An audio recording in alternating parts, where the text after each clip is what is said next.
Ribarruzeak esan du, gure meteorologak esan du, guraldi gorabeheratsua izango dugula gaurkoan, euria espero dugula egunean zehar, ostarteak ere izango ditugula, baina tira, guk eguraldi aurrera ere egin beharra dugu. Bikote, Habemus Papan badago Aita Santuberria aukeratu dute, atzo fumata zuria egon zen Vatikanoan, Robert Prevost estatu batuarra izango da, Aita Santuberria, Leon 14. izenarekin beteko du bere kargua, gaztea, 69 urtekoa, komila tartean behintzat, kakotxa artean, misiolari bokazioa duena. Ez dakit, zuek nola hartu duzue albistea? Ez da asko pentsatu dudan gaian, Esaten duten guztia egiten jarraitzea espero dut, ez dakit.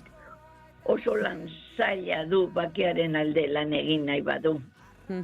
Eta gero, elkarrizketan aritzeko borondatea izan beharko du munduko buruzagi guztiekin ulermenera heltzeko, ez dakit. Mikele, zubere zerbait esan. Justo anteatu naiz, Aita Santue aldatu dela, baina egia esan ez dakit, estatu batuarra dela, hor Hego Ameriketan lehondu dela, eta gutxi gehiago. Utzi beharko dio pixkoat lanean. Bai, dioten... Postu boteretsue izaten da, eta nahi izan ezkeo bauke aldena mundu pixkoat hobetzeko. Bai, munduan dagoen postu boteretsuenetako bat esango nuke. Dena dela, diotenez, moderatua eta Frantzisko zenaren laguntzaile estu izandakoa omen da. Dirudienez, bere bidea jarraituko omen du, ikusi beharko, urrengo urteetan, zer nolako itxura hartzen duen kontu guzti honek. Baina horrelako, albiste... Ez dakit, garrantzitsua edo bintzat mundua gelditu duen albiste horietako bat izan da. Azken asteetan edo azken egunetan Vatikanora begira jarri dira foku guztiak. Agintariak ere izan ziren, mundu guztiko agintariak ere izan ziren Vatikanoan, Frantzisko Aita Santuaren funeralean edo bertako ekitaldietan. Argazki kuriosoa behintzat bada, ez da? Bai, azkenean Vatikanoa estatu bat da eta botere ikaragarrie dauke. Agenda 2030 hortik etorri zen, hortik abiatu zen, aurreko Aita Santuk bultzatu zuen eta hor ikusten da, ze eragin edun eta mundu mailan politikoki pisu handie eta agintari guzik indarran ondaun ara arrimatzen den ikustean. Baixole? Niretzako konfiantza handirik pizten ez nauten gaia da, egia esan. Ni oso nola esango dut, inkredula nago. Bueno, bai, hala da, moderatua izan edo konservadorea izan, Aita Santu, besterik ez dago. Dena dela, honen inguruan ere hitz egiteko esango nuke denbora zabala izango dugula aurrerantzean ere, baina pasaden asteko albiste bat ere ekarri nahiko nuke, Mikel eskulturgintzan, behintzat zaletua dela jakinda. Pasaden astean jakin genuen igandean Iñaki Olazabal eskulturgilea zendu zela. Zugaztietan erasotutako bere bi pieza berreskuratu dituzte ere, hori ere jakin genuen. Eta ez dakit, Mikel, ni horren inguruan aditua izan gabe, baina zuri nahiko nizuke eman hitza, honen inguruan, ez hainbeste agian bere heriotzaren inguruan, baina bai bere eskulturgile modura izan duen bizitzaren inguruan, edo bere piezen inguruan, baina gustoko dituzun, edo ez dakit. Bai, ignorantea bezala gehitu behar, baina egi esan ez dut ezauten. Ez duzu ezagutzen, begira, datu batzuk emango dizkizut, Andoa Indarra bera, baina berez, Zumaian izan du urteetan bere bizitokia, eta joan den ostiralean jakinarazi zuten, Zugaztietako eskultura parkean zituen lanei eraso egin zietela, eta justion lakura bota zituztela bere piezak, antza denez ez da bere lehen aldia.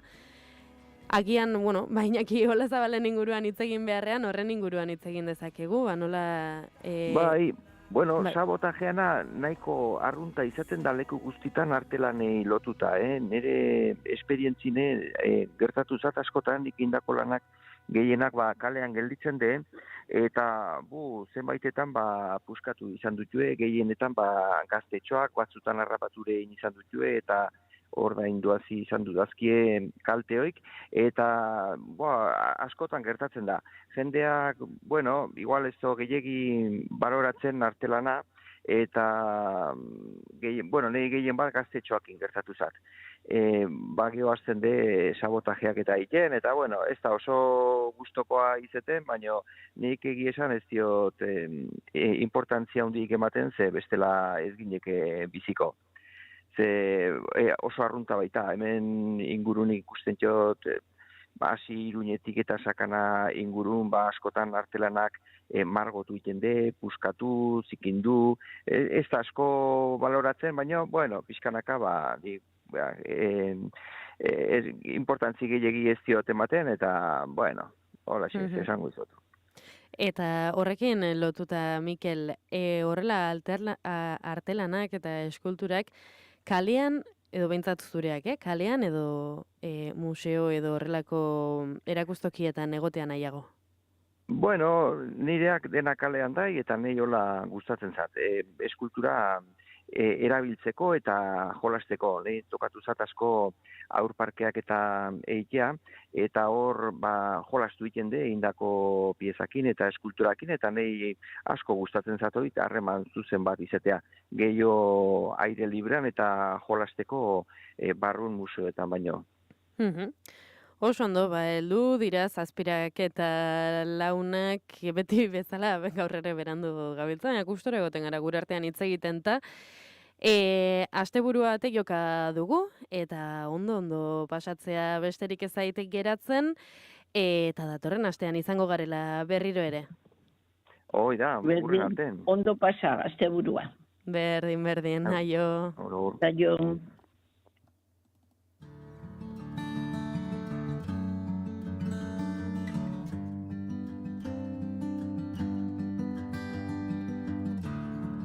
Zure ate ondoan, hemen hauzu erromesen moduan, emaidatzu ostatu, utz nazatzu barruan, utz nazatzu arren esan. Goizeko 7 eta 16 minutu pasatxo entzule, Auzitegi Nazionaleko zigor salako bigarren sekzioak Iratxe Sortzabal absolbitu du, 1985ean Irunen lehergailu bat jartzetik, eta aitortu du akusatuari tratu ankerrak eman zizkiotela atxiloaldian. 2001eko martxoan Guardia Zibilak atxilotu zuenean. Itxasolean. Auzitegiak dioenez, geroago idatzi zuen eskuizkribua egitateen egiletza aitortzen zuena, erabat deuseza da, akusatuaren oinarrizko eskubideak urratuz lortu baita. Atxiloaldean jasan zituen tratu txarren ondorio delako, elektrodoak aplikatzearena alegia. Tratu txarroien helburua atxilotu zutenean adierazten zitzaion moduan deklaratzea zelako, eta ez dagoelako errugabetasun presuntzioa deusestatzen duen kargu frogarik. Epaiak azpimarratzen duenez, Sortzabalek ez zuen berretsi bere autoerruztapena egoitza judizialean eta bertan deklaratu zuen torturapean izan zela. Gogoan du aipatutako eskuizkribua aurkitu arte etzela auzia berriro ireki eta akusatua auzipetu. Atxiloketa gertatu eta egun batzuetara idatzia izan arren, epaiak argi uzten du horrek ez duela esan nahi deklarazioa bera bezainak astuta ez dagoenik. Izan ere, zeharka bada ere, deklarazioa egin izan ez balitz, aipatutako gutuna ere ez litzateke emango, ondorioztatu du epaiak. Espainiako Auzitegi Gorenak ezarritako doktrinak ondoriorik gabe uzten ditu oinarrizko eskubide edo askatasunak bortxatuz zuzenean edo zeharka lortutako frogak. Naiz puntu eusen irakurgai dago epai osoa. Naizar domina sarritan edan. Gutun batek ziurtzat jotzen du Juan Carlos Lehena jakitun zela 1976ko Jurramendiko gertakariez. Gariko Nafarroako gobernadore zibilaren semiaren ilosteko gutun batek dio, ea nola ote den posible bere aita Sevillako gobernadore zibila izendatu izana, maila igoera gisa Jurramendiko kolpean jardunik izan gabe. Jontegeria. 1976ko Jurramendiko gertakariek Espainiako transizioaren izaera bera agerian uzteko lagin argia dira. Estatuko aparatuek antolatutako operazio bat izan zen, karlisten urteko itzordu garrantzitsuena lertu zuena, antifrankismoaren itzordu ere bihurtua zena erregimena indartzeko baliatuz. Orain, Juan Carlos Borboikoak operazioaren berri bazuela baieztatzera dator dokumentu berri bat. Orduko Nafarroako gobernadore zibilaren semearen testigantza idatzia da. Jurramendiko gertakarien bezperan, bere aitaren eta Frankoren oinordeko izendatua zutenaren arteko elkarrizketa baten berri ematen du. Borboiak biharamunean Jurramendin gertatuko zenaren berri bazuenaren adirazle. Peio Gerra lankideak jaso du alderdi karlistak lortu duen dokumentu honen testigantza eta naiz.eusen irakurri dezakezue. Jurramendin izan zenetako bat da Jose Mari Espartza eta naiz irrateko hemen gertatu zen saioan azaldu zuen karlisten itzordu nagusia 1976 hartan antifrankismo guztiaren topaleku ere bilakatu zela. Urte hartan, 76an, nolabait oposizioa irudi baterakoia emateko deialdi egin zuten mundu guztia, partidu guztia, klandestinitatean ziren oraindik.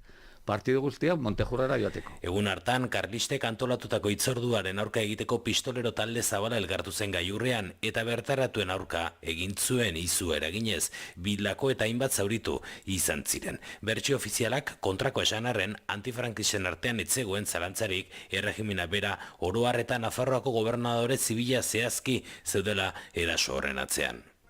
Hori antolatu zutenak, hor dago Nafarroako gobernadore zibila eta bazuten plan bat. Claro, kontratatu egin zuten munduko mafia guztia. Gero gobernadoreak nalako autokritika egin zuen, esan ezaizu, esan genuen garroteak erabiltzeko, makilak erabiltzeko, baina ez tiroka astea. Hor, sistema barnean, erregimen barnean, baziren, batzuk nahi zutela ekidin alako ekitaldiak, baina igual, bazegoen jendea nahiago zutela, bazterrak nahaztea. Orain bi urte alderdi karlistak erregimenaren esku hartze zuzena baieztatzen zuen dokumentazio zabala egin zuen publiko. Garaian antifrankistek bertsio ofizialaren aurka esandakoa berrestera zetorren. Naiz irratiak orduan jasotako erreakzio batean, Iratzar Fundazioko Floren Abizek ardurak eskatzeko beharra jarri zuen mai gainean. Zuzenean Juan Carlos Borboikoa aipatuz. Montejurran edo Jurramendin gertatutakoa etzela karlisten arteko elisker bat, hori zen bertsio ofiziala, baizik eta estatutik diktaduratik bertatik antolatutako operazio bat. Mahai gainean jarri behar dira ardurak, besteak beste Juan Carlos Borboi erregi izandakoaren ardurak, ezta? Zen nekez pentsa bai daiteke alakorik gertatu zenik bera bezalako arduradun nagusietako batek ezer jakin gabe eta bar, ez? Urteak pasala, orduan antifrankistatenek uste zutena baieztatzen duten dokumentuak eta testigantzak joan dira ezagutzen, eta orain naizek argitaratu den dokumentazioak beste ale bat jarri du bide horretan. Juan Carlos Borboikoa, Frankoren oinordekoa, transizioaren eta ondorengo hamarkadetako estatu proiektuaren aitaponteko izan denak Jurramendiko gertakari larrien berri zuzenean izan zuela erakusten duena. Gerra garaiko 24 gorpuzki gehiago aurkitu dituzte Zornotzako hilerrian, tartean 3 emakumerenak 2023ko abenduan ubian lanean hasi zirenetik 127 pertsonaren gorpuzkiak berreskuratu dituzte. Fosako emakumeen presentzia Zornotzako emakumeen kartzelarekin lotu dute. Frankismoaren lehen urteetan 52 emakume eta 2 urte bete gabe zituzten 6 ume hil ziren bertan, eta hildakoen erregistroa badago ere ez dago gorpuak nora eraman zituzten zehazten duen dokumentaziorik. Arantzadi Zornotzako hilerriko fosan lanean hasi zenean, susmoa sortu zen, ea ez ote zituzten emakumeen gorpuak ere aurkituko, baina orain arte gizonezkoenak baino ez dituzte topatu. Informazioaren aria, naiz irratian. Lluvia en la calle, domingo tarde en Bilbao. Hay un solecho de sueños, es la grada en San Mamés. Y un nuevo arco iris surigorria sobre el arco de la catedral. Empieza la fiesta, qué calor, mi amor. Sin duda estar aquí ya es ganar. Meterse mano en la grada. Atletikek agur esan behar izan dio finala Bilbon izango duen Europa Ligari. 4-1 galdu dute zurigorriek Manchesterren aurka, esperantzarako tarte txikirena izan bada ere. Joaneko huts eta irikoari buelta ematea ezinezkoa zirudien, baina Manchesterra joandako 4.000 zaleek ausua eman zioten Ernesto Valverderen taldeari saiatu gabe behintzat ez geratzeko. Lehen zatian denerako presta agertu zen Atletik eta ordu erdia pasata esperantzarako gola. Kontuz, Mazrabik ez bakatu. Jartik eta Jaloren aria kanpotik, beste aukera bat Jauregi zarrentzat, jartik eta bikaina! Atze gola sartu! Amesteko unea zen, huts eta bat aurretik esperantzarako atea irekita ispixkanaka ingelesak joan ziren ordea zelaian nagusitzen eta azkenean markagailu krudela amaierako 4-1. Porrot mingarria izan zen, jokalari eta zaleentzat lehenak negar malkotan ere ikusi genituen partida amaieran, baina entzun, zaleen zarata partidua amaitu ostean.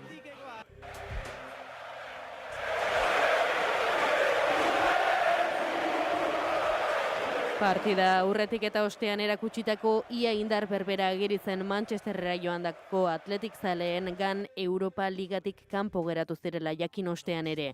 Azken kantu batekin agertu zuten zaleek Europa eskerrik asko esanez.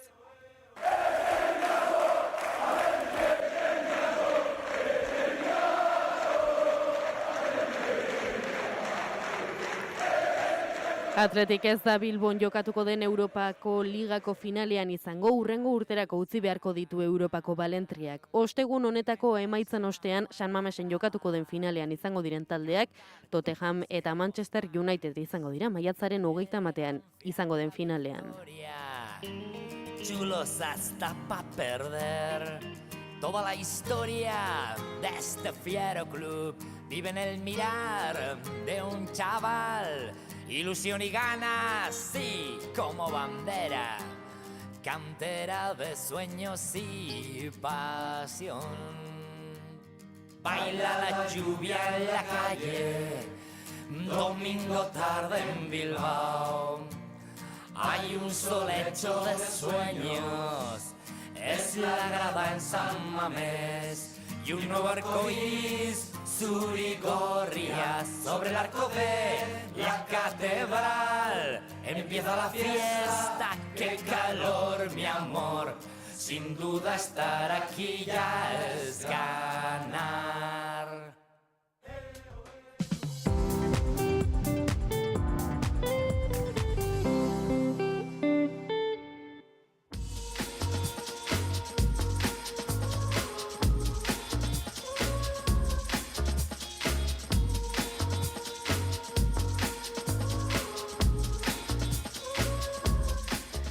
Goizeko 7 eta 26 minutu bagoaz gaurko gara eta naizen editoriala jakitera. Horrela dio, aska dezatela Sorzabal eta lor daitezela bermeak berehala. Espainiako Auzitegi Nazionalak ebatzi du, Iratxe Sortzabalek tratu inhumanoa jasantzuela Guardia Zibilaren eskutik 2001 atxilotu zutenean.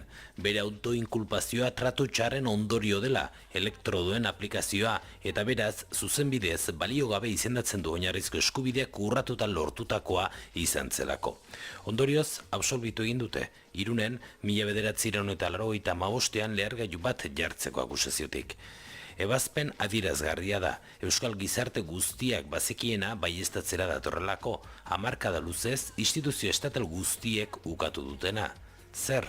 Euskal atxilotuak terrorismoaren aurkako legea deritzonarekin inkomunikatzean torturatu egiten zituztela poliziek esandakoa aitortu arte.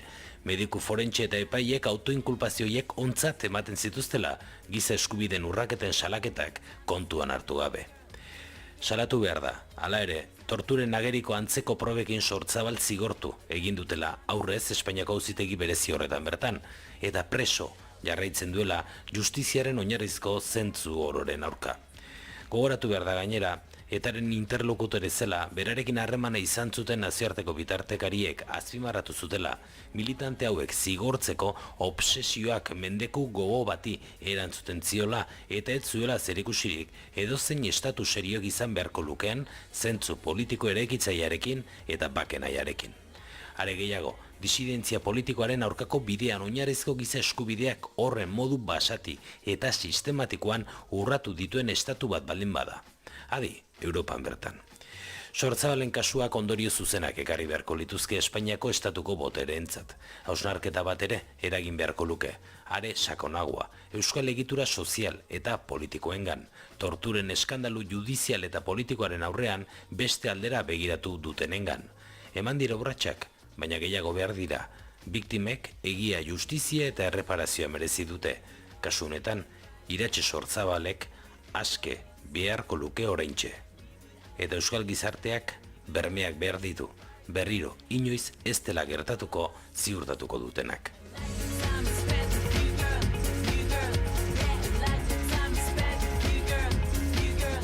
Eta bagoaz gaurko azalak errepasatzera ere, etxetik hasiko gara egunero bezala gara egunkariarekin, gaurkoan titular nagusia editorialaren ildo berdinetik doa.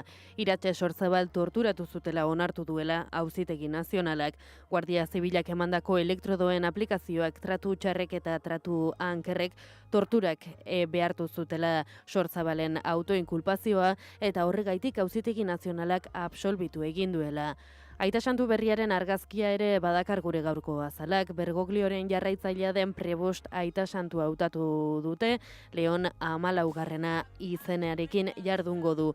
Eta kirol kontuak ere bai gaurko gararen azalean, Atletikek galdu egin du Europako Ligiko final aurrekoa Manchesterren aurka gol bakarra sartuta. Berria egunkariaren titularrean ere dio Espainiako Auzitegi Nazionala frogatutzat jo duela Iratxe Sortzabal torturatu egin zituela eta Leon 14. argazkia nola ez lehenengo Aita Santu estatubatuarra izango da. Deia egunkarian, gaurkoan argazkiek hartzen dute, azala ia bere osotasunean, lehenengoan Robert Prebost Aita Santu Berria, Vatikanoko San Petri plazako balkoitik agurtzen agertzen da, eta bigarrena atzoko Atletiken porrota, ikusi daiteke nola Juri jokalaria ari den guztiz atxekabetuta dagoen Mikel Jauregizar kontsolatzen. Gipuzkoara goaz, Notizias de Gipuzkoaren azalean ere argazkia da nagusi, deiak erabili duen argazki berdina da. Eta titularrak horrela dio, Euskadiko 7.000 etorkinen artean kezka dagoela atzerritartasun araudia dela. Eta maiatzaren 20an sartuko da indarrean, arauak egoera ahulean uzten ditu nazioarteko babesaren eskatzaile hauek. Eta Diario de Navarra egunkariaren azala bere osotasunean Aita Santu Berriaren ingurukoa da, argazkiak hartzen du Diario de Navarraren azala osorik. Robert Prebost Agustindarrak Frantzisko Aita Santuaren ondarea jaso duela dio, bere lehen mezuan esan bezala Diario de Navarrak. Gaurkoan, El Correoko egunkariak berdintsuak dira, azalean 3 laurdena hartzen du Leon 14. Aita Santuaren argazkiak. Ameriketako Aita Santua dio titular nagusiak. Bizkaiko alean jasotzen diren beste gaietako batzuk dira esaterako Bilboko konpartsek, Donostiako piratek eta Gasteizko txosnek atzo egin zuten prentsaurrekoaren ingurukoa, edo Atletiken partiduaren ingurukoa ere bai, eta Arabako aleak dio 5.000 euroko multa jarri diotela aita bati bere semearen etsai baten aurka egiteagatik.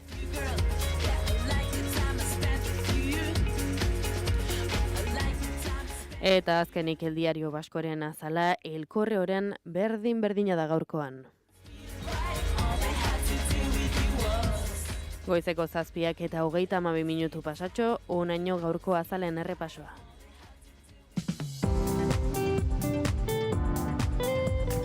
Informazioaren aria.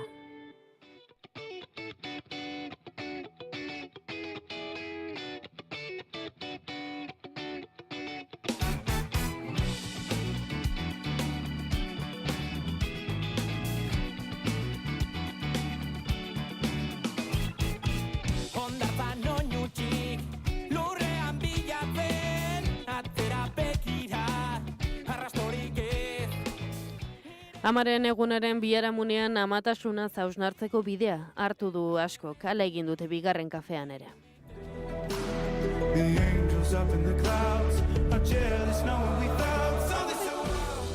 Gaur Euskaltzaindiaren hiztegian ama bilatu dut eta lehenengo definizioak hala dio. Seme edo alaba bat eta gehiago dituen emakumea. Baina pixkanaka horietan aurrera jarraitzea erabaki dut eta lotutako hitzak aurkitu ditut. Ama orde, amandre, ama ponteko, amama, ama bitxi. Aurrera ere egin eta ama hizkuntza, ama eskola, ama zulo, amaren gonape, amaren sabel. Pixkanaka aurrera jarraitut eta amaraun eta amantal ere aurkitu ditut. Eta gustatu zait.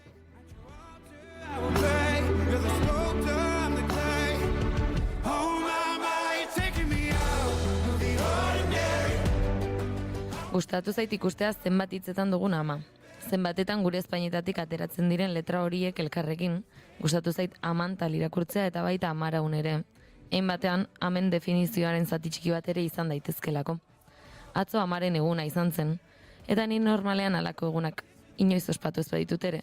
Gaur hitz egin nahi nuen honetaz, amez eta haien amaraunaz.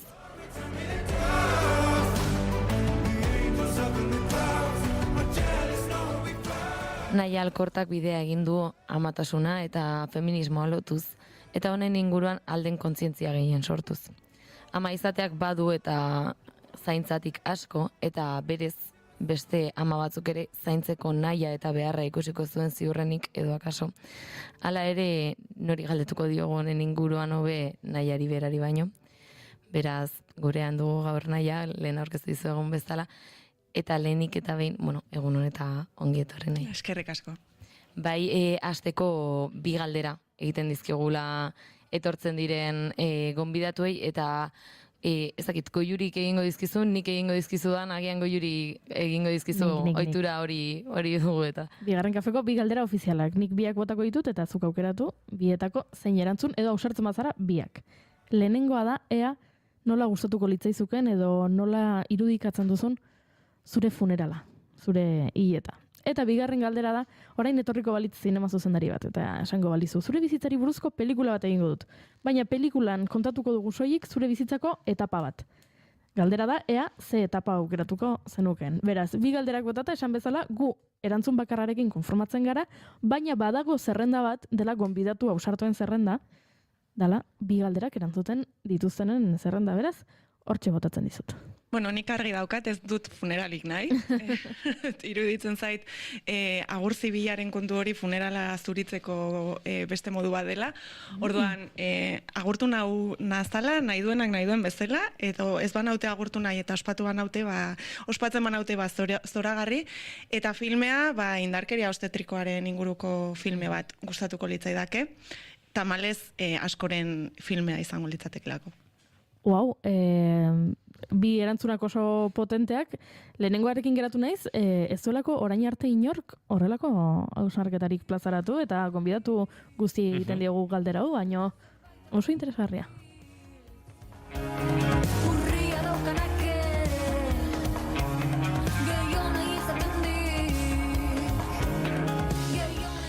Eta orain gaian pixka bat gehiago sartu da lehenengo bi galderak erantzun da. Bai, hasi nahi nola galdetzen, eta sinpleki. Atzo amaren eguna zen, ospatu zenuen? Ez. Ez nuen denborarik izan. Amatasunak irentsi ninduen.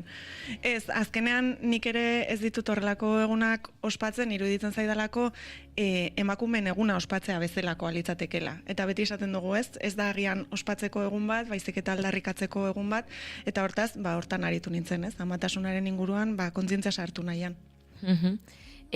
Ospatzen den egun hauetan edo jendeak ospatzen duen egun hauetan eskerrak emateko edo lore sortako oparitzen dira normalean, zuk zer oparituko zenuke eta gian egun batean baina gehiagoetan egin beharko litzateke? Hombre, hildako loreak ez, mesedez. Opari nahiko makabroa izaten da, ez dakit hortan pentsatu izan dugun, baina hildako loreak oparitzea agian ez da egokiena. Uste dut oparitu behar direla tuperrak, oparitu behar direla sukaldea garbituko dizut, edo lasai, kristalak nere kontu. Horrelako opariak beti ongitu nahiak. Nik hasieran aipatu dut, ez? Ama izatea dela, bueno, Euskaltzaindiaren hitzetan, seme edo alaba bat edo gehiago izatea. Baina zuri egin nahiko nik zuke galdera zer da ama izatea? Bueno, definizio hori argi dago oso itxia dela, ze badira asko ama direnak edo izateko bidea jorratu dutenak eta ez dutenak inoiz aurrik besotan izan edo aurrik bizirik besotan izan. Orduan, ama izango da amatasunaren inguruan kontzientzia garatu eta ama nortasun hori bere gain hartu duen edozein pertsona. Eta hortik aurrera aurrak izan edo ez, eztabaidatu genezake. Ze definizio horri heltzen baldin badiogu, noiz arte gara ama. Noiz arte gara aurren guraso, ez? Galdetu jozu 80 urteko emakume bati 8 bilo badauzkanari, ea ama den edo ez. Nun jarriko dugu muga hori. Eta, bueno, nahi hasieratik aipatu dugu, ez? Pixka bat amatasuna eta feminismoan sartu nahiko genukela, zure burua feministatzat duzu. Izan dituzu momentuak ama izateak eta feminista izateak kontraesanak ekarri dituenak? Bueno, nik uste dut feminista izatea kontraesanak sortzen dizkizula egunero edozein arlorekin. Baina bada amatasuna bereziki kontraesanera garamatzan momentu bat, ez? Badakigulako borroka feministari esker amatasunaren inguruan erabakitzeko ahalmena handiagoa daukagula eta amatasun hori deseraiki edo desira hori deseraiki nahi dela. Baina gero aldi berean ama izan nahi dugun eta feminista bezala kokatzen garen emakumeok izugarrizko gatazka daukagu, ez? Lehendabizi erabakitzeko ama izan edo ez. Eta gero ama izatea erabaki ostean munduratzea ikuspegi horretatik. Nahiagoko nuke ama eta feminista ez izan, ze asko zerrexagoa izango litzateke feminista ez izatea, behin betaurreko moreak jarri dituzunean ezin dituzulako erantzi, eta amatasuna eta feminismoa gurutzatzen diren esparrua oso gogorra delako. Egunero etengabeko eztabaidan zaudelako hartzen duzun edozein erabaki txikik izango duen inpaktuarekin. Ez orduan, bueno, eztabaida hori ez da momentu bateko, baizik eta etengabea da, eta niri pena handia ematen dit, ze egia da feminismotik amatasunera iristen zarenean betaurreko hiek jantzita deseraikitze lan horretan eztabaida handiak daudela, baina ez ditugu ahaztu behar ama izan ostean feminista bihurtzen diren emakume pila bat daudela eta hoiek beraien tokia aurkitzea oso zaila izaten dutela. Eta zergatik, agian ordura arte erdieroso edo bizi izan direlako eta konturatu direnan amatasunak ekartzen dituen zama guzti hoiek ze pixu daukaten eta ze beharrezkoa den feminismoa beraien esparrua topatzea oso zaila egiten zaielako, oraindik ere badagoelako feminismoa eta amatasuna uztartzea ezinezkoa dela edo molde jakin batean bakarrik eman daitekela sustatzen duen mugimendu bat, eta hori oso bortitza egiten da. Agian zaila da definitzen, baina zerin izan daiteke kontraesanik handienetako bat garatzen dena, bueno, bi kasu horiek elkartzen diren momentuan? Emakume askok sentitzen dugun kontua da, ea ote naizen feministegia ama izateko, edo ama egia feminista izateko, ez? Eta nik uste hor argi gelditzen dela nortasunean txertatzen den eztabaida bat dela, eta egunerokotasuneko gauza txiki guztietan sortzen duen mina haundira eramaten dela, ez? Eta hor, badaukagu gizarte antolamendu oso bat. Tamalez, matxismoan ezitakoak gara guztiok, eta guztiok dauzkagu patroi horiek barneratuta, eta deseraikitze horretan askotan sentitzen duguna izaten da, ostras, eta orain nun kokatuko naiz, ez? Eta kokatze hori askotan oso zaila izaten da, ematen duelako autu bat egin behar duzula, ez? Eta agian, kazetari feminista bezala definitzen zarenean, ez zara ari autu hori etengabe egin behar izatean, baina ama eta feminista definitzen zarenean bai. Niri gertatzen zait, eta hoia hausnarketa barkatuko diazu elkarrizketateagatik, baina niri kontraesanak sortzen zaizkit oso hasieratik ama izan gabe, ze ni feminista naiz, eta oso argi daukat ama izan nahi dudala. Eta hori eta ez dakizue zenbat jendek galdetzen didan, eta nondik datorkizu desio hori? Eta ez alda desira matxista bat? Zu, hain argi edukitza ama izan nahi duzula, zergatik izan nahi duzu ama, ez zara inoiz izan, orduan ez dakizu zer den esperientzia hori, orduan ez da esperientziatik datorkizun zerbait, nondik dator. Eta horrek, nire ama izateko desira hori zalantzan jartze horrek sortzen dizkit, baian da feminismoarekiko daukadan kontraesan handiena edo ezleku handiena. Eta liberean izugarrizko epaia da. Hau da, askotan hitz egiten dugu ez, ama garenetik epaitzen gaituzte, ojo, zenik esaten dudanean ama izan nahi dut hori eta bueltan datorkidanean galdera hori, ze gainera ez da izaten galdera hori oso tono maitakorrean eta kuriositatez, baizik eta ez guazen hor ez zaurian mina matera. Ba horri izugarrizko epaia dago. Ba zegoen, hemen gaudenon artean ama bakarra daukagunez, uste dute, akeso erantzuna bakarrik zuk eman dezakezula naia, baina uste dut denok hausen hartu ezakegulez. Duela gutxi bilida, saretan bueltaka bideo bat, ez dut gogoratuko oraintxe autoretza, baino, aipatzen zuen amatasun kontzientea zitze egiten denean, ea ze kontzientzia zari garen, ez? Ea posible den ama izan gabe eta amatasunak sortzen duen guzti hori bizi izan gabe, kontziente izatea, zezuk ezin ez izan kontziente, bueno, hau diot, berak nola esaten zuen, ez nik ala uste dudalako, ezin izan kontziente amatasun horrek sortuko dizkizun zalantzen inguruan, ezin izan kontziente zure osasun mentalean izango duen eraginaz, ezin izan kontziente gauza askotaz, ez? Eta beraz, amatasun kontzientea plantea ote zitekeen, eta uste dut atorrela pixkatere bat goiurik aipatzen zuen honekin, ez? Proiekzio batzuk egiten direla, baina proiekzioik nondi datu zen, eta... Bai, eta gainera nik uste dut kontzientzia zitze egiten dugunean, kontzientzia gutxien daukagula amatasuna zeharkatzen duten indarkeriak zenbatekoak diren. Amatasuna gaur egun, txosten desberdinen arabera, kontsideratzen da pobrezia arrisku faktore garrantzitsu bezala. Orduan, hortik abiatzen baldin bagara, ulertuko dugu zenbat indarkeriak gurutzatzen duten amatasuna.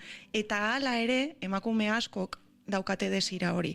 Desira hori eraikia ote den, nik geroz eta zalantza gehiago dauzkat, eta badakit esentzialista bezala etiketatuko nautela hau esateagatik, baina eske agian bat barrutik datorkidan zerbait da, eta gainera, ez, emakume feministeetan ikusten dena da, jolin, eske ni saiatu naiz desira hori deseraikitzen. Osea, nik nahi dut ez nahi izan. Baina horrek sortzen duen zirimola hori, pentsa ezina da beste esparru batzuetan, orduan.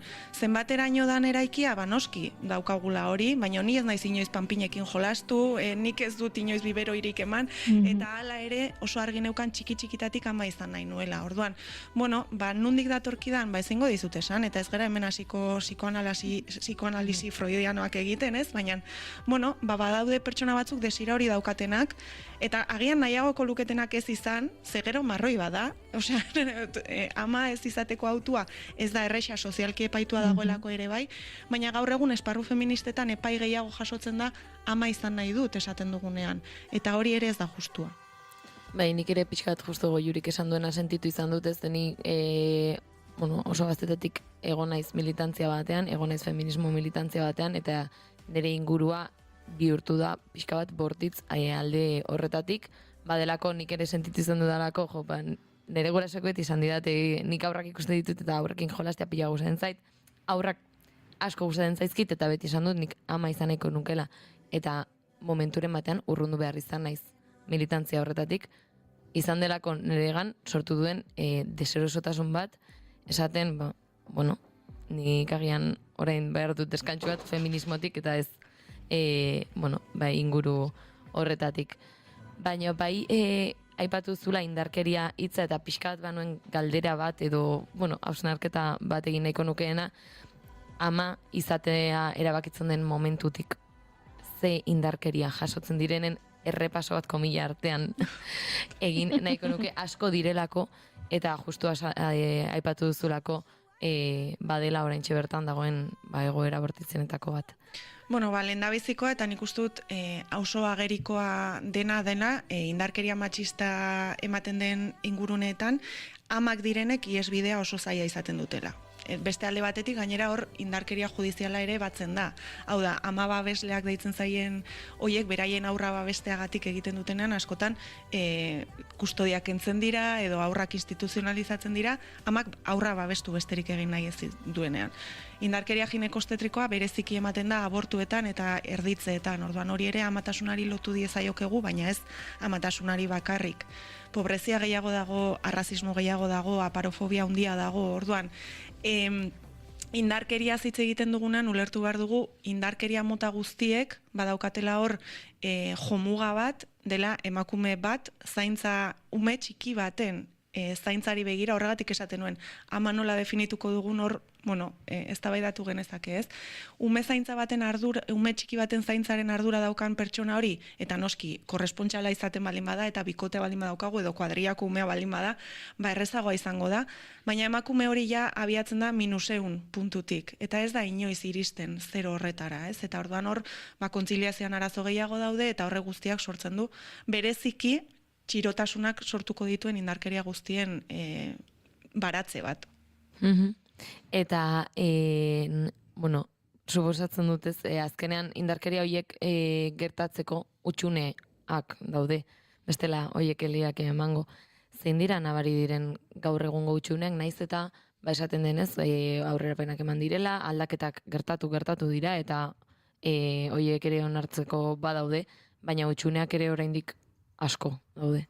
Amek behar dute feminismoan espazio seguruak izatea. Eta hori da ezinbestekoa. Hau da, ni lur jota nagoenean eta ezin baldin naiz astero joan naizen asamblada feministara joan titiak odoletan ditudalako, hor ja ari gara ama hori baztertzen, ez? Zorionez, geroz eta emakume etxe gehiagotan amasareak sortzen dira eta horrek ere kritika sortzen du, adibidez Tolosan badaukagu amasare hori, eta gero behar dira ere baliabide publikoak. Hau da, amek behar dute nagusiki dirua.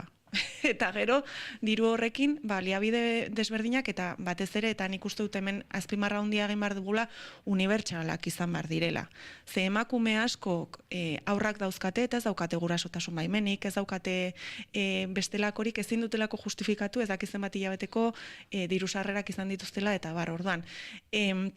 Amatasunari falta zaiona da, nik uste dut aitortza politikoa. Eta aitortza politikoa subjektu bezala. Badelako zaurgarria den esparru bat.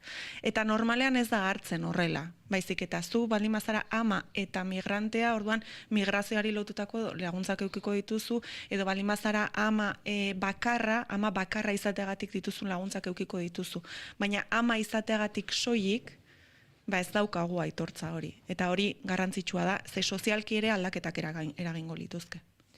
Aipatu dituzu ama taldeak sortzen hasi direla asanbladetan, nolakoak izaten dira asanbladetako taldetxo horiek, zein da hoien helburu nagusia batez ere? Amak beti elkartu gara, esan nahi dut, leno portaletara aulkia jetxi eta kalean elkartzen ziren amak, eta auzoko ume guztiak denen artean zaintzen ziren, ez? Eta hori galdu denetik, amak saiatu dira beraien esparrutxoak sortzen.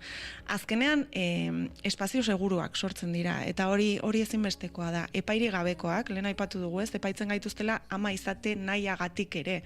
Orduan, epairi gabeko espazioak sortzen dira, non libre den esatea, hau mierda bada. Eta esaten dugu, eta elkar babesten dugu, eta ongi dago. Eta agian beste bat etortzen da kriston subidoiarekin, eta esaten dugu, ni gaur ondo nago, ez? Eta hori da energia guztientzat. Eta nik uste dut hori ezinbestekoa dela, esan alizatea zer sentitzen duzun, epairi gabe. Ze hor dago gakoetako bat, ez? Eta noski, badaude ama batzuk damutzen direnak ama izateaz, eta hori esateko askatasuna izatea amez inguratutako espazio batean, oso ausarta da eta ezinbestekoa da. Orduan, espazio horietan sortzen dena da, aldi berean egon daiteke norbait barrez, beste bat negarrez, beste bat txisalarriz, eta ez da ezer gertatzen. Osea, libreak diren espazioak dira.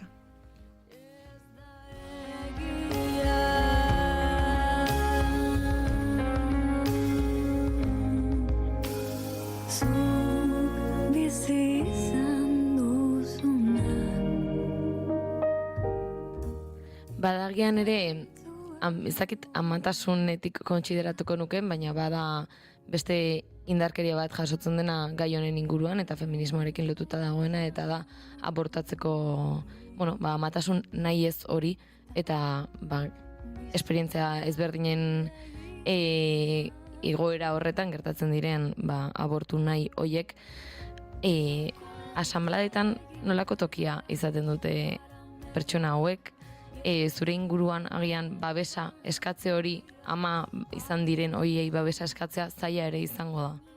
Ba, ez pentsa, justu alderantzizkoa izaten da. Norbait etortzen baldin bada eta esaten badu, atzo abortatu nuen, jasotzen duen besarkada kolektiboa, agian da are eta bihotzekoagoa. Eta hori niretzat oso ederra izaten da. Gogorra da, bakoitzak bere egoeratik egiten duen erabakia izaten delako, eta batzuetan ez delako erabakia ere. Batzuetan egoerak behartzen du, edo aurraren osasun egoerak, edo zure egoera emozional edo ekonomikoak, eta autu libre bat da. Eta da feminismoari gehien eskertu behar diogun lorpen bat. Abortatzeko eskubidea izatea. Tamalez, eta nik honekin benetako beldurra dut, kolokan dagoen eskubide bat da, eta nik uste dut ez dugula kontzientzia hori oso argi, baina geroz eta herrialde gehiagotan debekatzen ari diren gauza bat da, eta abortatzen jarraituko dugu. Kontua da, modu seguruan abortatzeko eskubidea eduki behar dugula. Eta hor dago gakoa, eta horri heldu behar diogu. Baina ez dadila izan abortatzeko eskubidearen borroka hori, amatasuna ukatzeko aitzakia bat.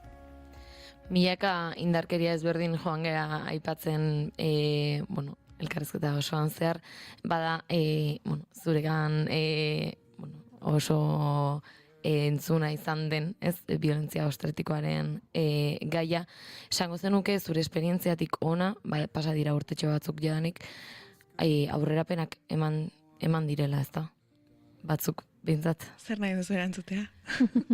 Egia, jakitek. Bueno, indarkeria matxista guztiak bezala aldatzen di joan zerbait da. Hau da, agian fisikoan aldaketa batzuk eman dira, eta zesarea tasa kontuan hartzen direnetik, zesarea tasa gutxitzen da, baina ze preziotan eztabaidatu genezake, baina agertu dira indarkeria juridikoak ere bai. Badagoelako Oviedon gertatu zen kasu bat, non emakume batek etxean erditzeko autua egin zuen, eta poliziak ospitalera eraman zuen, hau da, tok polizia naiz gurekin zatoz ospitalera, eta epaiek arrazoia eman ziotenetik, orain mehatxu judizialak ere agertzen dira, erditzean beraien erabakiak hartu nahi dituzten emakumeetan. Orduan, eraldatzen ari den indarkeria bat da, zorionez geroz eta gehiago hitz egin, geroz eta konstienteagoa gara biktimak garenok, baina estatuan egindako azkeneko galdeketek esaten dute 40% inguruan badakiela gertatu zaiola. Hau da, konstiente dela violentzia matxista baten biktima dela. Badakigu edozein violentzia matxistaren konstientzia hartzea oso zaila dela, eta askotan ikusten dugula harreman toksikoan gure laguna, berak baino 3 urte lehenago. Hontan berdina gertatzen da. Eta gauza guzti hauen inguruan amatasuna, feminismoaren lotura honetan, zein dira gaur egun kontzientzia sortzeko dauden bideak, gehiago jakin nahi duenak nora jo beharko luke? Gaur egun dena sareetatik lortzen dugu, ez? Informazioa egon badago, gaudea geroz eta gehiago divulgazioan saiatzen, eta errealitatea hitz egiten. Hau da, esaten dugunak amatasuna ez dela arroxa, ez dela zoragarria, oso zaila dela, egunerokoan oso zaila den zerbait dela, eta sareetatik jasotzen den informazio guztia bezala, ona eta txarra izango dugu, ni ez nago Inigorekin batera ados, uste dut lagunik onenak amatasunak ekartzen dituela. Hor sortzen delako benetako biluztasunetik harreman bat, ez? Eta ama batentzat egotea bakarrik izugarrizko plazerra da, ez? Aspertzearen plazer hori, orduan, badaukagu hor elkarri begiratzeko aukera bat, eta nik beti gonbidatzen dut jendea kalean dijoanean, ama bat aur batekin edo haserre edo ikusten duenean, epaitik begiratu beharrean irriparre bat eskaintzekoa. Zen ama horrek ziurrenik irriparre horrekin hartuko du energia beste 5 orduz aguantatzeko negarrez dagoen ume bat, gaixori dagoen ume bat, eta gainera telelana egin behar izatea, ez? Orduan, goazen pixka bat begirada aldatzera eta onartzera hor kalean figurante bezala agertzen zaizkigun horiek errealitatearen parte direla, eta denok garela alaba. Naia, pixka bat bukatze aldera justu, denboraz justu gabiltza, eta bai galdetu nahi nizula mikroak piztu baino pixka bat lehenago esan didazu, filtroa bai, filtroa ez, oso haserren ator, Zerrekin zatu zaserri? Bueno, munduarekin orokorrean. Astelena da, ez da egun ona. Ez, baina egia da, diskurtso geroz eta bortitzagoak agertzen ari direla amatasunaren inguruan, eta leheno esaten zuen Iñigok, ez da, agian zuk bakarrik esan dezakezu honen inguruan zerbait. Bueno, nik uste dut amatasunaz denok hitz egin dezakegula, baina ezin dugula jaso, hori hitz egin dezaketela parkean bezalako esaldiak, ze jasotzen ditugu ingurune seguruak izan barko luketen tokietan. Afraid to say it's true.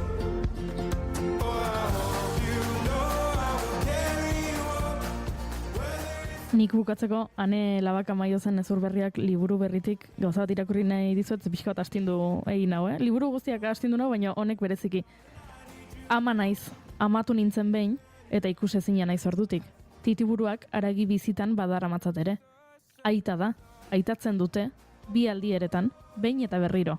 Fularrean bilduta aldean zaramatzalako. Koloreak, inertzia patroiak irauli asmo genituen, baina honezkero, ezote zara ohartu autoan hor gidatzen duen, biotako nordoan atzean zure aldamenean kantari. Bum. All I sit in that car. Didn't have a bed to sleep in.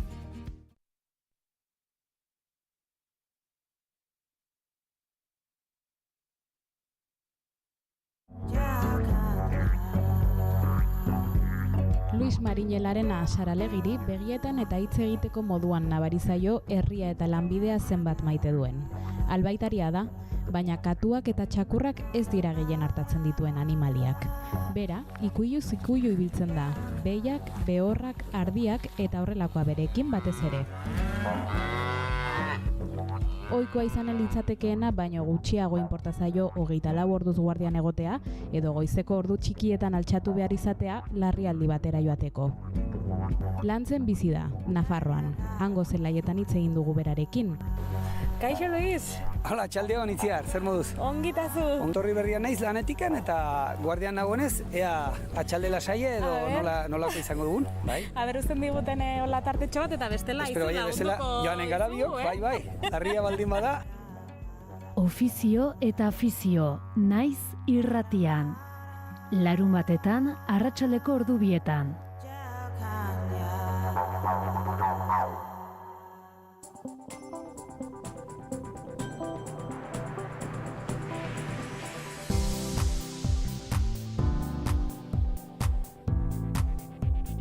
Informazioaren aria, naiz irratian, begi lekuona. Egunon, goizeko 8 dira ongi etorri naiz irratira. Audientzia Nazionalak Iratxe Sortzabal euskal preso politiko absolbitu du eta onartua gelditu da tratu txarrak jaso zituela. A mí me obligaron a firmar eso, me obligaron a hacer declaraciones, estuvimos ensayando para hacer eso y me obligaron a firmar lo que sea. Y yo ya hubo un momento donde no podía negarme, después del infierno de... Epaiek aitortu dute 2001 urteko autoinkulpazioa torturen ondorioz izan zela. Bestalde, gariko beste kontu bat gutun batek ziurtzat jotzen du Juan Carlos Lena jakitun zela 1976ko Jurramendiko gertakari ezaloa badiola, egunon. Egunon Pei eta egunon entzuleok, argitaratutakoa orduko Nafarroako gobernadore zibilaren semearen testigantza idatzia da. Jurramendiko gertakarien bezperan bere aitaren eta Frankoren oinordeko izendatua zutenaren arteko elkarrizketa baten berri ematen du Borboiak biharamunean Jurramendien gertatuko zenaren berri bazuenaren adierazle. Anuntio Bobis Gaudium Magnum Habemus Papam Eminentissimum ac Reverendissimum Dominum Eliza Katolikoaren aita santu berria Leon 14. izango da. Robert Prevost, estatu batuarra. Patris et Filii et Spiritus Sancti descendat super vos et maniat semper. 69 urtekoa, Agustin Darra eta misilari bokazia duena Francisco aita santuaren jarraitzaile izango dela iradoki dute, baina lotxati ere omen da. Eta gurera itzuliaz ez dago akordiorik hezkuntzako mahai sektorialean, Begoña Pedrosaren sailaren azken proposamena baztertu dute sindikatuek eta ostiral honetarako beste proposamen bat espero dutela iragarri dute. Ematen du neurri batzuk mahai gainean jarriko direla, baina ez dakizkigu zeintzuk diren zehatz, ez dago zehaztapenik. Negoziaketa hau ez baldin bada ematen benetan dituen berme guztiekin, hau da idatzizko proposamen baten gainean. Datorren astean, 12tik 16 bitarte, berriz ere kaleak beteko ditugu. Berri on bakarra da, ratio jaitsiera bati buruz, hitz egin duela lehendabiziko aldiz hezkuntza sailak. Eta bestelako kontuetan ere nabarmenduko dugu txosnen eredua arriskuan dagoela ohartarazi dute. Donostiako piratek, Gasteizko txosnek eta Bilboko konpartsek agerraldi bateratua burutu dute, azken aldian erakundeak irabazi asmorik gabeko jai ereduei inposatzen ari zaien traba burokratikoa salatuz. Maite Aranaldea. Jai eredu hau Euskal Herrian añerrotuta egon da, anomalia da gure izaera ez aitortzea. Eta administrazioak ez izatea gure beharretara egokitutako esparrurik. Ez gara enpresak, ez gara ekitaldi komertzialak, voluntarioa gara. Ondo pasatzea kontu serioa da. Txosna. Kirol kontuetan berriz esango dugu, Atletikek agur esan behar izan diola, finala Bilbon izango duen Europa Ligari. 4-1 galdu dute zuri-gorriek Manchesterren aurka, esperantzarako tarte txikiren bat izan bazen ere. Eta txirrindularitzan, Demi Bolerin da, Buertako lider berria, 5. etapan garaipena eskuratu ostean, Uxua Ostolaza 5. izan da etapan, eta honen bestez, sailkapenean, 8. postuan daukagu euskal txirrindularia. Eguraldia eta trafikoa naiz irratian. Errepidei dagokienez, badugu nabarmentzako jazoerarik? Amaitu da, orain dela ordubete pasatxo Zornotzan izan daen istripua, N634 errepidean 89. kilometroan, dena dela, autopeilaketak badaude oraindik naiz eta gutxitu zoazen. Badibili beraz, txokorretatik igaro behar izan ez gero, eguraldiaren nondik norako guztiak Ikerri Barruzeak. Giro benetan ezegonkorra nagusituko zaigu ostiral honetan. Goizetik hasita da erdi eta goi mailako hodei asko ostarte txiki batzuekin tartekatuko dira. Eta han-hemenka euri pikin bat ere izango da, bereziki Bizkaian eta Araban. Eguerdi aldera ordea azkar batean bero hodeiak garatuko dira, eta orduan zaparradak ugaritu egingo dira. Arratsaldean zehar zaparrada giroa nagusituko da, non zaparradak hegoaldetik iparraldera mugituko diren. Mardulenak arratsalde erditik aurrera emango dira, hori bai, non ekaitzak joko duen, eta ekaitz handixemarrak lehertuko diren kaskabarra botatzea baztertu gabe. Ekaitzetarako probabilitate handiagoa izango da, lurraldearen ekialdean, bereziki Nafarroa ekialdean eta iparralden, eta mendebaldean. Haizeak egukitua izango du barnealdean eta iparraldekoa. Ipar isurialdean temperatura minimoak pikin bat baina igo egingo dira, 2 eta 10 gradu bitartean dituko dira. Maksimoak antzeko jarraituko dute, Kantauri isurialdean 15 eta 18 gradu bitartean eta hego isurian 16 eta 21 gradu bitartean, temperatura freskonak Kantauri isurialdean eta altu xamarra duen lekuetan emango dira, altuenak aldiz, Erriberan. Oraingoz behintzat 8 gradu dauzkagu Gasteizen, 7 Iruñean, 10 gradu Donibane Garazin, 11 Maulen eta 12 Donostia, Bilbo eta Baionan. Larraitzotazo teknikan, maiatzak 9 dugu, ostirala.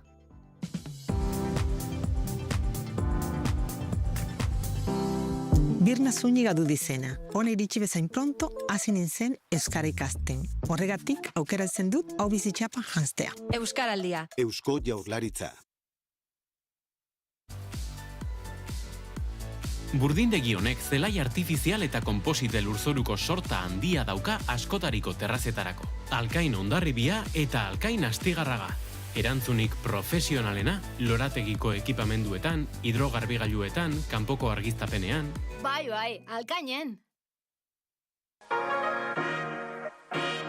Zure festetarako, txosnarako edo antolatzen ari zaren jaialdirako edalontziak enkargatu dituzu? Ez utzi azken unerako. Ekolobaso, zure edalontzi serigrafiatuak, Euskal Herrian egindakoak, tailer propioa, azkartasuna, konpromisorik gabeko aurrekontua, 615 756 607, ekolobaso.com.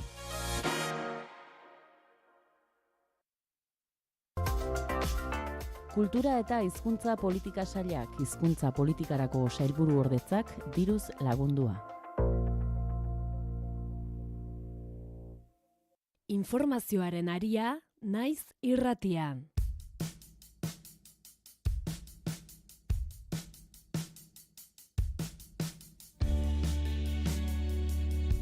Audientzia Nazionalak Iratxe Sortzabal euskal preso politiko absolbitu du eta onartua gelditu da tratu ankerra jaso zuela. Epaileek aitortu dute 2001 urteko autoinkulpazioa torturen ondorioz izan zela. 1900 eta 95 urtean Irunen lehergailu bat jarri izana egotzi zion Audientzia Nazionalak, baina absolbitua gelditu da atxiloaldian zehar tratu txarrak egon zirela onartu dutelako. Epaileek nulotzat jo dute atxiloaldian zehar gauzatutako autoinkulpazioa hau oinarrizko eskubidak bortxatu izanaren ondorio delako. A mí me obligaron a firmar eso, me obligaron a hacer declaraciones, estuvimos ensayando para hacer eso y me obligaron a firmar lo que sea. Y yo ya hubo un momento donde no podía negarme, después del infierno de 2 días. Porque a la vuelta del hospital ya me lo dijeron clarísimo que me iban a matar. También, pero es que incluso llegué a un momento en que yo les dije que si querían yo firmaba que había matado a Carrero Blanco. Me acuerdo que incluso se lo dije y se rieron de mí. Porque me dijeron que eso no me lo podían meter porque eso no se lo creería a nadie, pero que lo otro sí me iban a meter. Eso es lo que me dijeron. Iratxe Sortzabal berriro izan zen Audientzia Nazionalean iraganden otsailean fiskaltzak 12 urteko espetxe zigorra eskatu ostean. Azken epaiketetan zehaztu izan den moduan, Guardia Zibilek elektrodoak baliatu zituzten. Esas lesiones me las produjeron con electrodos. Yo no sé qué aparato tenían o con qué, pero fue con electrodos del camino después del registro de la casa de Hernani hasta Madrid, que pienso yo que era Madrid porque me dijeron ellos que íbamos a Madrid y que lo suyo era un aperitivo y que lo que iba a encontrar allí eran de verdad animales. Bazken, asteotan Pariseko apelazio auzitegiak ere, Sortzabale Guardia Zibilak torturatu egin zuela salatu zueneko prozedurak eskatu ditu, bestelako frogarik ote dagoen kontsultatuz. Aipatuko dugu, baita ere, gutun batek ziurtzat jotzen duela, Juan Carlos Lehena jakitun zela 1976ko Jurramendiko gertakariez. Garaiko Nafarroko gobernadore zibilaren semearen hilosteko gutun batek dio, ea nola ote den posible, bere aita Sevillako gobernadore zibila izendatu izana maila igoera gisa Jurramendiko kolpean jardunik izan gabe honen ostean. Jon Telleriak. 1976ko Jurramendiko gertakariek Espainiako transizioaren izaera bera agerian usteko laginarria dira. Estatuko aparatuek antolatutako operazio bat izan zen, karlisten urteko itzordu garrantzitsuena lertu zuena, antifrankismoaren itzordu ere bihurtua zena erregimena indartzeko baliatuz. Orain, Juan Carlos Borboikoak operazioaren berri bazuela baieztatzera dator dokumentu berri bat. Orduko Nafarroko gobernadore zibilaren semearen testigantza idatzia da. Jurramendiko gertakarien bezperan, bere aitaren eta Frankoren oinordeko izendatua zutenaren arteko elkarrizketa baten berri ematen du. Borboiak biharamunean Jurramendin gertatuko zenaren berri bazuenaren adirazle. Peio Gerra lankideak jaso du alderdi karlistak lortu duen dokumentu honen testigantza eta naiz.eusen irakurri dezakezue. Jurramendin izan zenetako bat da Jose Mari Espartza eta naiz irrateko hemen gertatu zen saioan azaldu zuen karlisten itzordu nagusia 1976 hartan antifrankismo guztiaren topaleku ere bilakatu zela. Urte hartan, 76an, nolabait oposizioa irudi baterakoia emateko deialdi egin zuten mundu guztia, partidu guztia, klandestinitatean ziren oraindik. Partidu guztia Montejurrara joateko. Egun hartan, karlistek antolatutako itzorduaren aurka egiteko pistolero talde zabala elgartu zen gailurrean eta bertaratuen aurka egin zuen izu eraginez, bilako eta hainbat zauritu izan ziren. Bertsio ofizialak kontrako esan arren, antifrankisen artean etzegoen zalantzarik erregimena bera oro har eta Nafarroako gobernadore zibila zehazki zeudela eraso horren atzean. Hori antolatu zutenak, hor dago Nafarroako gobernadore zibila eta bazuten plan bat. Claro, kontratatu egin zuten munduko mafia guztia. Gero gobernadoreak nalako autokritika egin zuen, esan ezaizu, esan genuen garroteak erabiltzeko, makilak erabiltzeko, baina ez tiroka astea. Hor, sistema barnean, erregimen barnean, baziren, batzuk nahi zutela ekidin alako ekitaldiak, baina igual, bazegoen jendea nahiago zutela, bazterrak nahaztea. Orain 2 urte alderdi karlistak erregimenaren esku hartze zuzena baieztatzen zuen dokumentazio zabala egin zuen publiko, garaian antifrankistek bertsio ofizialaren aurka esandakoa berrestera zetorren. Naiz irratiak orduan jasotako erreakzio batean, Iratzar Fundazioko Floren Abizek ardurak eskatzeko beharra jarri zuen mahai gainean, zuzenean Juan Carlos Borboikoa aipatuz. Montejurran edo Jurramendin gertatutakoa etzela karlisten arteko elisker bat, hori zen bertsio ofiziala, baizik eta estatutik bertatik, diktaduratik bertatik antolatutako operazio bat. Mahai gainean jarri behar dira ardurak, besteak beste Juan Carlos Borboi erregi izandakoaren ardurak, ezta? Zen nekez pentsa bai daiteke alakorik gertatu zenik bera bezalako arduradun nagusietako batek ezer jakin gabe eta bar, ez? Urteak pasala, orduan antifrankistatenek uste zutena baieztatzen duten dokumentuak eta testigantzak joan dira ezagutzen, eta orain naizek argitaratu den dokumentazioak beste ale bat jarri du bide horretan. Juan Carlos Borboikoa, Frankoren oinordekoa, transizioaren eta ondorengo hamarkadetako estatu proiektuaren aitaponteko izan denak, Jurramendiko gertakari larrien berri zuzenean izan zuela erakusten duena. Eta gerragariko 24 gorpuzki gehiago topatu dituzte Zornotzako hilerrian, tartean 3 emakumerenak. 2023ko abenduan, hobian lanean hasi zirenetik, 127 pertsonen gorpuzkiak berreskuratu dituzte. Fosako emakumeen presentzia Zornotzako emakumeen kartzelarekin lotu dute. Frankismoaren lehen urteetan 42 emakume eta 2 urtebete gabe zituzten 6 ume hil ziren bertan, eta hildakoen erregistroa badago ere ez dago gorpuak nora eraman zituzten zehazten duen dokumentaziorik. Arantzadi Zornotzako hilerriko fosan lanean hasi zenean susmoa sortu zen, ea ez ote zituzten emakumeen gorpuak ere aurkituko, baina orain arte gizonezkoenak baino ez dituzte topatu. Informazioaren aria, naiz irratian. Fumata zuria Vatikanoan aita santu berria dago, moderatu eta Frantzisko zenaren laguntzaile estu izandakoa Robert Prevost estatu batuarra, 79 urtekoa Agustindarra eta misioilari bokazia duena. Leon 14. izenarekin hartuko du bere kargua, Latinoamerikan aditu eta gaztelaniaz hitz egiten du. Halako izan da San Pedro Palazan bildua zegoen jendetzaren erreakzioa, kea kolorez aldatu denunean.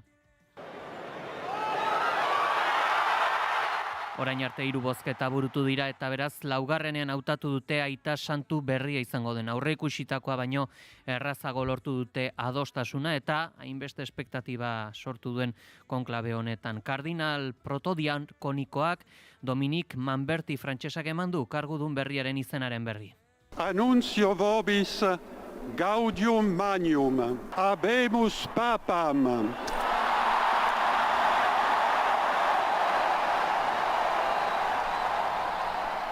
Eminentissimum, ac reverendissimum Dominum, Dominum Robertum Franciscum, Sancte Romane Ecclesiae, Cardinalem Prevost.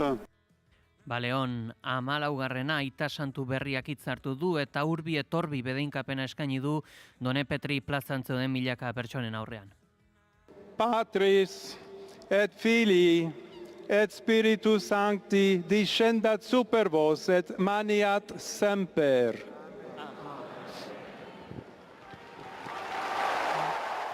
Eskainetako lehen hitzen artean gazteleraz ere mintzatu da, Peruko diosesiko kideak agurtu alizateko. También una palabra, un saludo a todos aquellos y en modo particular a mi querida diócesis de Chiclayo en el Perú. Konklabean bildutako 123 kardinalek aita santu berri hautatu eta berehala Gasteizko eta Donostiako elizetako kanpaiak ere jotzen hasi dira. Eta aurkeztuko dugu Norden Leon 14. Neurritxu eta Lotxatia 69 urteko gizona, Frantzisko aita santuaren apustu handietako batzen, zeinak mundu osoko apezpikoen eta Latinoamerikarako batzordaren arduradun izendatu zuen. Itxaso Leon. Chicagon jaioa San Agustin ordenako misiolaria eta azken urteetan Frantzisko aita santu zenaren laguntzaile estu izandakoa diskrezioz sartu zen hautagaien zerrendan beste izen handi batzuen artean. Bere jarrera moderatuak Elizaren alderdi kontserbadore eta erreformatzailearen arteko zubi gisa kokatzen du. Eta Amerikari buruz duen ezagutza zabalak kontinenteko hegoaldeko eta iparraldeko kardinalen babesa eman liezaioke. Apezpikuen begirale rola eta Hego Amerikarekiko lotura dela eta Prebostek etengabeko harremana izan du Elizaren jerarkiarekin mundu osoan, batez ere Amerikan, planetako katolikoen erdiak dituen eskualdean. Aginpide mailan tentuz bada ere, Frantzisko Aita Santuaren ildotik mintzatu izan da. Herritik hurbil egongo den klero baten ideia defendatuz, zuzendari edo kudeatzaile baten irudiaren guztiz kontrakoa. Azken urteotan Eliza astindu duen eta Aita Santu Argentinarrak aurre egin zion abusuen gaitzari buruz gardena izateko eta biktimei laguntzeko betebeharra aldarrikatu izan du. Prebost hautatu izana ez da albiste ona Ameriketako Estatu Batuetako presidente Donald Trumpentzat. Izan ere, Aita Santu Estatu Batuar baten aldeko kanpaina egin zuen, baina oso profil ezberdinekoa. Informazioaren aria, naiz irratian. Txosnen eredua arriskuan dagoela ohartarazi dute. Donostiako Pirate, Gasteizko Txosnek eta Bilboko Konpartsek agerraldi bateratua egin dute azken aldian erakundeak irabazi asmorik gabeko jai ereduei inposatzen ari zaien traba burokratikoak salatu. Oinatzaizburu. Mundu eta jaia privatizatzen ari direla, aisialdia merkantilizaturik dagoela azpimarratu dute eta erakundek horren aldeko apustua egiten dutela. Eurak aisialdiarekin ez direla aberasten eta eredu herrikoia defendatzen dutela esan dute. Hala baina azken urteotan geroz eta traba gehiago ari zaizkie ezartzen jai herrikoiei. Jaiak gaur ezagutzen ditugun bezala, desagertzeko arriskuan daude. Ez dugu alarmistak izan nahi. Baina gero eta gertuago ikusten dugun errealitate bat islatu nahi dugu gaur. Mundua privatizatzen ari da, eta gero eta zailagoa da txosnak eta herri jaiak antolatzea. Aisialdia merkantilizatuta dago, eta irabazi asmorik ez dugu noi, geroz eta oztopo gehiago jartzen dizkigute espazio publikoa erabiltzeko. Maite Arnaldek oztopoen aurrean tramite administratiboen zama, kostuen garestitzea, araudi murriztaileak eta espazio publikoa erabiltzeko trampak aipatu ditu. Haien aburuz, horrek denak arriskuan jarri du adierazpen kolektibo honen etorkizuna, Txosna eta jaiena. Haien edu hau Euskal Herrian ainerrotuta egon da, anomalia da gure izaera ez aitortzea. Eta administrazioak ez izatea gure beharretara egokitutako esparrurik. Ez gara enpresak, ez gara ekitaldi komertziala, voluntarioa gara. Ondo pasatzea kontu serioa da. Txosnak gure herriaren altxorra dira, eta babestu egin behar ditugu. Ez berdindu behar ditugu merkataritza ekitaldietatik. Urtero antolatzen gara milaka eta milaka pertsona jai herrikoiak edukia izateko gure herri eta auzoetan. Alegin hori da gure altxorra, interes ekonomikorik gabe antolatzea, herri moduan, herritarren onurarako. Maiatzaren 31 goizeko 11:00 Bilboko Miribilako anfiteatroan Txosnak eta herri jaiak defendatzeko hitzordua jarri dute.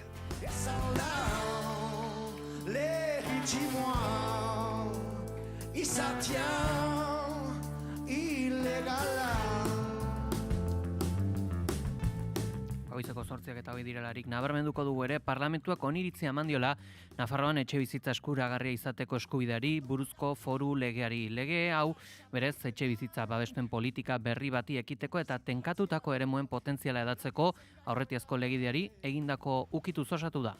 Neurri horietako batzuk oso lotuta daude uztailean iritsiko diren eremu tenkatuetan alokairuko mugak edatzearekin. Besteak beste, edukitzaile handien erregistroak sortzea edo zehapen araubidea eguneratzea, baina neurri nabarmenenak etxebizitza babestuen diseinu berriarekin eta eraikuntza berrirako jarraibideekin daude lotuta. Etxebizitza eskubide gisa edo merkantzia gisa hartzen den, horretan da gakoa Euskal Herria Bildurentzat. Eskubidetzat hartzen baldin badugu ondorio batzuetara iritsiko gara, eta merkantzia gisa hartzen baldin badugu, mugarik gabe espekulatu daiteken ondasun bat bezala hartzen baldin badugu, beste ondorio batzuetara iritsiko gara. Eta horixe da, zintzotasunez, parlamentu honetako indar guztiek erantzun marko genuken oinarrizko lehen galdera.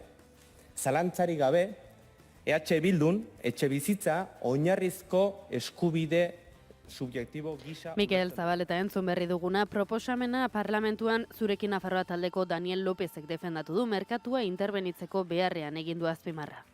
Desde hace ya muchos años en Navarra ha existido una conciencia arraigada sobre la necesidad de la intervención pública en materia de vivienda y este pensamiento, esta conciencia ha involucrado a diferentes gobiernos, a muchísimos profesionales y eso nos hace estar comparativamente mucho mejor que la mayor parte del Estado. Bide berean hitz egin du gobernuko alderdi nagusiak ere, PSN-ko Kevin Luzerok.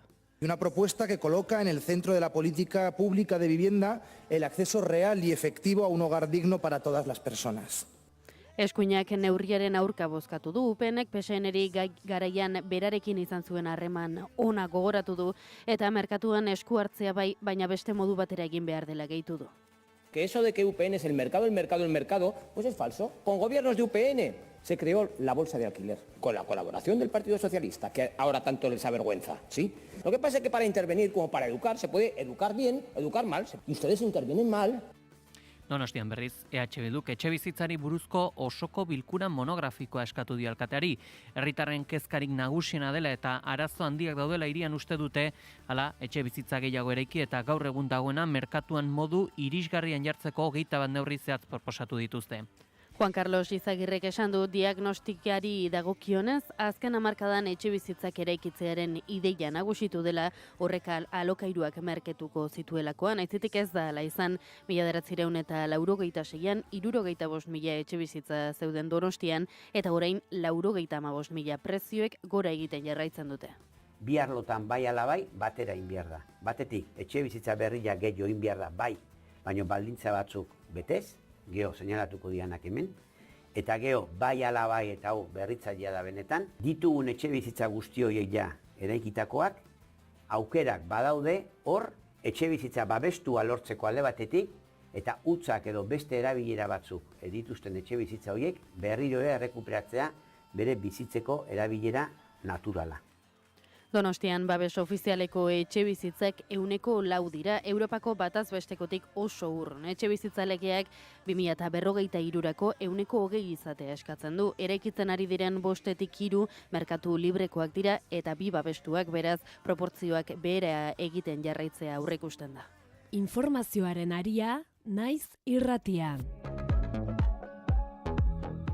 Goizeko 8:24 direla, kontu ekonomiko eta lan arloko kontu eta murgilduko sakonago, izan ere ez dago akordiorik hezkuntzako mahai sektorialean. Begoña Pedrosaren sailaren azken proposamena baztertu dute sindikatuek eta gaurko beste proposamen bat espero dute. Gainera, helduden asteko grebei bere horretan eutsiko dietela aurreratu dute. Begoña Pedrosa hezkuntza sailburuak asteartean proposamen berri bat iragarri zuen. Besteak beste, lehen hezkuntzan ratioak 22 jaistea jasotzen du, ikaslei hobeto erantzuteko eta baita ere ikastetxe guztietan irakasle kopurua handitzea, ikasle etorri berrian eta behar bereziak dituztenen premiak egokiago bideratzen laguntzeko. Soldatei dagokionez, Pedrosak esan zuen hitzez hitz arrazoizko soldata igoera proposamena aurkeztuko zaiela sindikatuei. Ostegun goiz honetan Gasteizko parlamentuaren kanpoaldean elkartu dira sindikatuak, deitoratu dute bilerara joan aurretik ez dietela proposamena eman, soilik hedabideen bitartez jasotakoa dakitela. Ematen du neurri batzuk mahai gainean jarriko direla, baina ez dakizkigu zeintzuk diren zehatz, ez dago zehaztapenik. Negoziaketa hau ez baldin bada ematen benetan dituen berme guztiekin, hau da idatzizko proposamen baten gainean. Datorren astean, 12-tik 16 bitarte, berriz ere kaleak beteko ditugu. Berri on bakarra da, ratio jaitsiera bati buruz, hitz egin duela lehendabiziko aldiz hezkuntza sailak, eta hori pozgarria da, baina tamalez, publiko egin dena behintzat oso eskasa izaten jarraitzen du. Greba ziklo honetan aldarrikapen zehatzak igorri dizkiete sindikatu eta langileek hezkuntza sailari. Gero eta handiagoak diren lantzamak arintzeko neurri zehatzak adostea, erretiro hartzeko baldintzako betu eta plantillen gazte berritze plana garatzea, galdutako erosalmena berreskuratzea eta jaiotza tasa aitzakia hartuta alde bakarrez erabakitzen ari diren ikastetxe publikoen fusio eta itxieren aurrean enplegu publikoa bermatu eta lanpostuak egonkortzea. Era berean, hezkuntza publikoko sistema osoa euskaldunduko duen hezkuntza politikak abiaraztea, lan osasuna zaintzea, kalitatezko berdintasun eta hezkidetza plan egonkorrak garatu ahal izateko, baliabide pertsonalak eta hauetarako beharrezkoak diren formakuntzak ezartzea, eta azken urteetan inposatutako atzerapausoak kentzea eskatu dute, behin eta berriz sindikatuek eta langileek. heldu den asteko grebaren aurretik, hezkuntza komunitate osoa larun batean Bilbon, Donostia eta Gasteizko manifestazioetara ere deitu dute. Garbin Aramburu. EAEn hezkuntza publikoko irakasleak grebetan daude.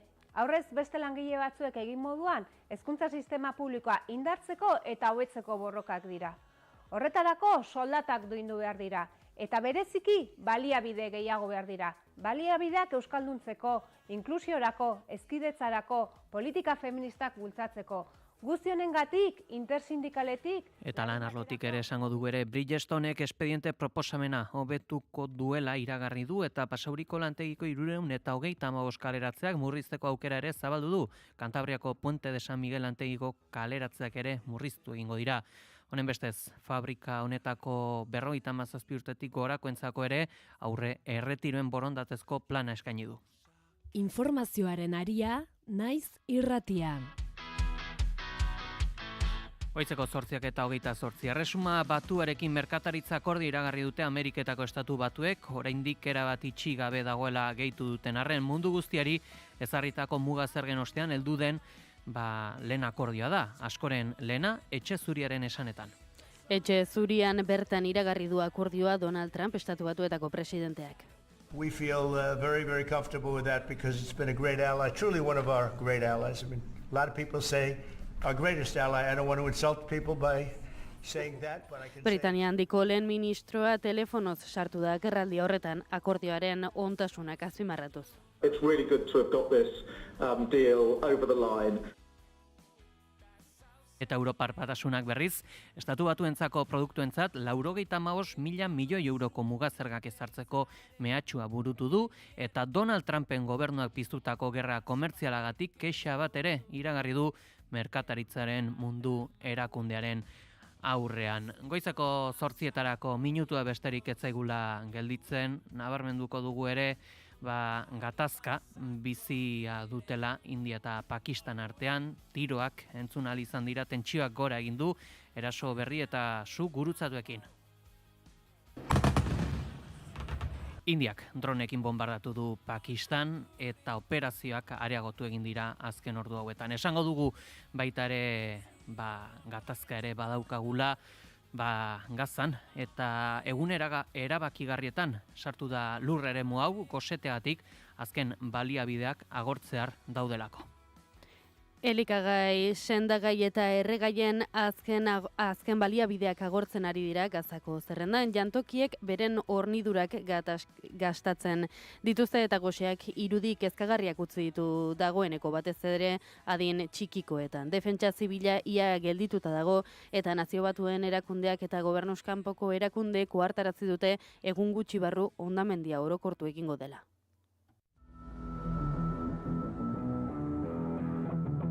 Kirol aria, naiz irratian.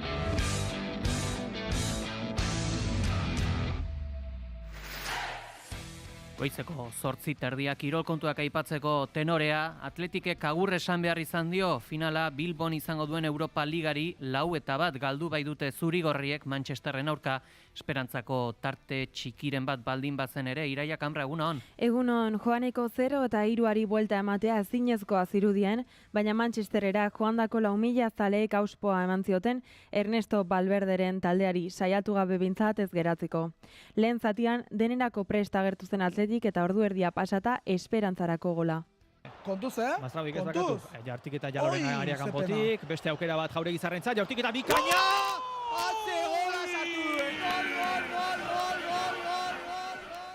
Amesteko unea zen 0-1 aurretik esperantzarako atea irekita. Pixkanaka ingelesak joan ziren ordea zelaian nagusitzen eta azkenean markagailu krudela amaierako 4-1. Porrot mingarria izan zen jokalari eta zaleentzat. Lehenak negar malkotan ere ikusi genituen partida amaieran, baina entzun zaleen zarata partida amaitu ostean. Partida aurretik eta ostean erakutsitako ia indar berbera ageri zen Manchesterera joandako Atletik zaleengan Europa Ligatik kanpo geratu zirela jakin ostean ere. Azken kantu batekin agurtu zuten zaleek Europa eskerrik asko esanez. Athletic ez da Bilbon jokatuko den Europa Ligako finalean izango, hurrengo urterako utzi beharko ditu Europako balentriak. Ostegun honetako emaitzen ostean, San Mamesen jokatuko den finalean izango diren taldeak, Tottenham eta Manchester United izango dira, maiatzaren 21 izango den finala. Kirol kontuetan ere badaukagu izen propio bat euskalduna, Uxoa Ostolaza 5. izan da Espainiako bueltako azken itzulian, eta honen ondorioz sailkapen nagusiko 8. postuan dugu, baina hori bai, garaile nagusia atzokoan Demi Bolerin izan zen. Herberetako txirrindularia, bueltako lider berria da, 5. etapan garaipena bereganatu ostean. Aipatuko dugu ere, heltzear datorrela giroa, hain zuzen ostiral honetan, gaur bertan abiatuko da denboraldiko lehenbiziko itzuli handia Italiako giroa, eta 7 euskal txirrindulari izango ditugu bertan, Pello Bilbao, Mikel Landa, Jonathan Castroviejo, Igor Arrieta, Jon Barrenetxea, Xavier Mikel Azparren eta Jonathan Lastra. Italiako lasterketaren 108. edizioa maiatzaren 9, hau da gaur hasi eta ekainaren 1 bukatuko da. Euskal txirrindularietatik Mikel Landa izango da taldeburu moduan doan bakarra. Murgiarrak honekin leian egon nahi du eta sailkapen nagusiko lehen 3 artean amaitzea da bere ametsa. Hala ere, etapa garaipen bat lortzea eta lasterketa lehen 10 artean bukatzea izango da arabarraren helburua. Bueno, gustatuko litzaidake podionera bueltatzea, oso zaila izango da. Beraz, ea etapa bat irabazteko aukera daukan. Zaharrak bai gazteak asko egongo dira, beraz, uste dute lehenengo 10 sailkatzeko lan handia izango dugula. Bere kirol ibilbidean 3 etapa garaipen lortu ditu giroan eta mendiko mailota ere bereganatu zuen 2017an. Hala ere inoiz ez du lasterketa amaitu podiumean eta arantza hori kendu nahi du. Sentsazio honekin iristen dela baieztatu du arabarrak. Sentsazio honak, denbora asko daramat korritu gabe, baina ondo entrenatu dut, pres nago, sasoitzu, gogokin, beraz ondo iristen ez. Landak, Mattia Cattaneo, Joseph Cerny, Gianmarco Garofoli, Ethan Hayter, James Nosh, Luke Lamperti eta Paul Magnier izango ditu lagun. Bestetik, Pello Bilbaoren betebeharra Antonio Tiberi Barrein Victoriuseko taldeburuaren ondoan egotea izango da, batez ere mendiko etapetan. Liderburua Antoniori babes guztiz emoti da, berak pasan urtean hain gazte izan da 5. bukatuan, gazterik honenan maiota lortuta gainera, eta nik uste guretzako garantia badala bera, eta talde oso potentea eukiko dugu inguruen, konbentzimentu osoz gatoz podiumerako aukera serioak eko guzela, eta gero nik bidetik aukerak aprobetxatzeko gogotsu eta etapen bila joateko. Hala ere, Gernika Lumokoak etapa garaipenen lortu nahi du eta lurrezko zatiak dituen etapa, Estrade Biatxeren ibilbide antzekoa duen etapa dauka begiz jota. Azkenean Antonio zenbat eta maila arrosatik hurbila egon, suposatzen dut askatasuna gutxiago izango dela, ez? Beraz ikusiko guia berak zenbat erainoko babesa edo zenbat erainoko kontrola egin beharko dugun gupe bai talde modun, eta horren arabera nik askatasun gehiago izango dut, ez? Baina, ja badekot ez etapa pare bat markatuta, eta espero horretan aukera aprobetxatzeko modu negoti. Denboraldian orain arteko emaitzak onenak izan ez badira ere, Gernikarra sentsazio honekin da. Ondo, ez tekot inongo kejarik, azkenean egize da azken karrerak ez diela espero bezain ondo urten, bai itzulian eta bai ardenetan gauzak ez die borobil urten, baina fizikoki ondo topetenaz, azkenen entrenamentuek konfiantza asko mote hostie, nik uste momentu honean eta ondino margen pizka batekin 3 astetan aste joateko. Lehen etapak Albanian hauxe iritzi dio Barrein taldeko txirrindulariak. Ez teko informazio askorik, lehenengo 3 etapan inguruen, azkenean ez teko satelite bidezko irudirik, eta normalean beste leku batzutan pixkat informazio gehiago izaten dugu, eta guretzako sorpresa izango da kasu honetan, ez? Badakit hurbileko jentea bat oporretan egon da Albaniatik, eta esan bideak eta hola nahiko eskazak emoten dabe, hasiera baten, baina, segurazki dana ondo prestatuko biela eta itxura ona emateko preste egongo diela, eta nibe gogotsu ez, ezkenean herrialde desberdin bat sekula honen azena ezagutzen. Estreinako zariko dena Igor Arrieta da. Lehen itzuli handia UAEko txirrindulari gaztearentzat gogotsu agertu da. Bueno, oso gogotsu ez, azkenean nire lehenengo itzuli handia eta egia esan ondo landuta, ondo entrenauta eta bueno, gogotsu. Helburua ez da amakala, bi taldeburu izango ditu. Juan Ayuso eta Adam Yates. Talde lana egin beharko du Arrietak eta taldeburuei laguntzeko gizon garrantzitsua izango dela uste dute UAE Emirates taldean. Taldeakin helburu badakau dela generala irabaztea. Ayuso edo Yatesekin diala bi liderrak eta hortan saiatuko gea. Ni aldeten guztian beraiei babesten eta egunen baten baitan ere. Eta txirrindularitza kontuekin jarraituz nabarmenduko dugu ere Euskaltel Euskadik Bretainiako klasikoetan lehiakor izan nahi duela asteburu hontan. Gaurtik igandera bitartean Tour du Finisterre, Grand Prix du Moirban eta Trobo Leon lasterketetan hartuko du parte talde Laranjako 11 txirrindularik Ruben Perez gidari dutela. Nikolas Alustiza, Iker Bonillo, Xabier Berazategi, Ander Gantzabal, Xabier Isasa, Txomin Juaristi, Jordi López, Andoni López de Abetxuko, Gotzon Martin, Polen Eken eta Dani Van der Tuk izango dira 3 probetan parte hartuko duten txirrindulariak. Helburu nagusia lasterketa bakoitzean azkeneraino lehiakor jardutea izango da, taldeko iturriek adierazi dutenez. Tour du Finisterre klasikoak 168,1 kilometroko ibilbidea izango du bihar. Kinperren hasi eta amaituko den proba. 18 taldek parte hartuko dute, horietatik 6 World Tourrekoak eta Prom Team mailako beste 8. Larunbateko Grand Prix du Morbihan probak 180 kilometro izango ditu. Plumelek hirian hasi eta bukatuko da. Leian 20 talde egongo dira, horietatik 8 World Tour mailakoak eta beste 8 Pro Team.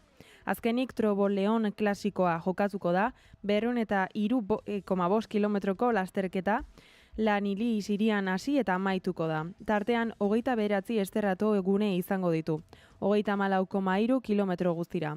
20 taldeek hartuko dute parte, 8 World Tour eta 10 Pro Team barne. Guzti hauekin aditzen gara, eskarrik asko Iraia. Zuei.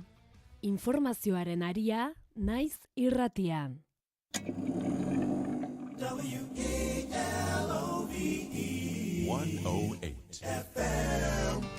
Historiak idatzidako gertakari eta mugimendu sozialetan musikak izandako paperaz ariko gara. Gramofonoan, historia duten kantuak. Larun batetan, arratsaldeko 3:00, naiz irratian.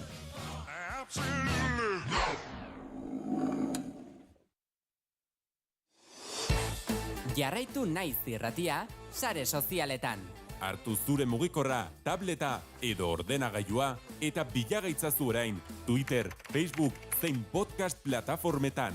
Musika saioak, pilulak, magazinak eta askoz ere gehiago topatuko dituzu gure podcasten artean. Eman atsegite Facebookeko orriari eta jarraitu Twitterren. Naiz irratia, sare sozialetan. Informazioaren aria, naiz irratian.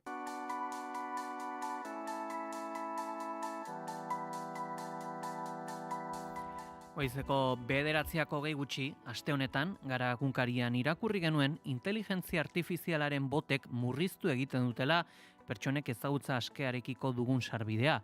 Alarma mezua zabaldu du Wikipediak, egungo bilatzaileen bot generazio berriaren eraginaz.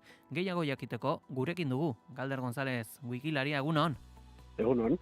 Partekatuak ala banatuak daude inteligentzia artifizialeko bilatzaileen balioak eta Wikipediako ezagutza askea? Berez oso lotuta daude. Adimen artifizialeko bot gehiene, adimen artifiziala esaten dugunean testu generadoreak edo irudi generadoreak egiten dutenak, horiek behar dituzte datuak eta guztiak, gaur egun komertzialki sartzen diren guztiak, Wikipediarekin eta zare libreekin elikatzen dira, azkenean hor dagoelako zare erraldoi bat, bai ezagutzarena, baina baita ere testuena, irudiena eta ustiatu dezaketena modu errezean, orduan oso lotuta daude, bai, zuk zerbait galdetzen badiozu, ChatGPT edo Llama edo Grok edo oiko batzuei, emango dizuten erantzuna, atzean dauka jendeak sortu duen edukia, eta jendeak sortu duen edukia, izan irudi, izan artelan bat, edo izan testu bat, nonbaitetik hartu behar da, eta Wikipediara jotzen dute. Inteligentzia artifizialaren garatzaileek arazoak omen dituzte ere erantzun xenofobo, akatsdun edo gorrotarekin. Egungo internetaren errealitatea erakusteagatik, ezakit, akaso honek asko esaten du gaur egungo internetaren egoeraz? Ezakit, arazoak dituzten edo zango nuke batzuek ere arazo bilatza dituztela.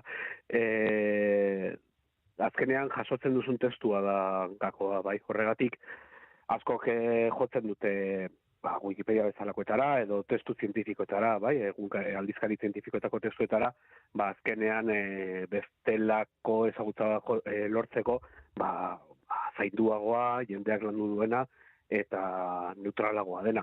Eta horregatik jotzen dute azkenean masiboki Wikipediara, eta hori da garan argitaratutakoan ere aipatzen zena, ez? Nola horrek kaltetzen duen Wikipediaren banda zabalera, kaltetzen ditu azpiegiturak, etengabea ari direlako hortik guztiatzen saiatzen datu egokiak eta zuzenak lortu alizateko. Horrezakit, inteligentzia artifizial batek askei arduten ote duen edo ezartzen altzaizkion moderazio arauak? Ez dakit, nik ez da ere hori egongo dira hortik adituagoak. Nik bai uste dute arau batzuk zartizkiotela, oda galdetzen badiozu zerbait, batzutek zuteizu horren inguruan ezin zute erantzun, edo horren inguruan ezin da horrela jardun, beraz idezango dituzte arauak, ez dakidana da arau horiek programatuak diren, edo bestelako sistema erabiltzen duten, baina hori adimen artifiziala egiten duten jakingo dute. Wikipediak berriz baditu arauak, bereziki artikuluren bat sortu edo editatu behar izateko, zeintzuk dira arau hauek? Zain nabarmenduko zenuke? Gure arauak azkenean dira elkarrekin eraikitzen dugula, gizakiok eraikitzen dugula, eta gizakiok ikuspuntu desberdinak ditugu, eta ikuspuntu horiek adostu behar ditugu. Orduan, Wikipedia saiatzen da, esaten du bete ikuspuntu neutral bat izaten, neutraltasuna bere horretan existitzen ez den zerbait da, baina saiatu gaitezke, eta saiatu gaitezke guztion artean eraikitzen, eztabaidatzen eta bar. Eta hori da, precisamente, hori da adimen artifizialeko gailu hau, bilatzen duten informazioa, azkenean jende askok zainduta, landuta eta eztabaidatua delako, baina horrek koste badu, hau da, Wikipediak ere, jendeak eraikitzen du, eta jende horrek komunitatean egin behar du. Eta hori da nik uste dut bigarren balioa, komunitatearena. Wikipedia komunitate bada, komunitate asko dira, euskarazko Wikipedia komunitate bada, ingelesezkoa beste bat, eta saiatzen gara askoren artean testu adostu batzuk egiten, nolabait errealitatea islatuko dutenak edo azalduko dutenak. Wikipediaren urrezko arauetako bat ere bada, idazte den orori bere zita jarri beharra zaiola, ezakit, akaso inteligentzia artifizialak arau hau hartuko balu sinesgarritasunan gainbalio bat izango luke? Eta hori da gainera gure kezketako bat, Wikipediaren artean asko zabalduta dagoena.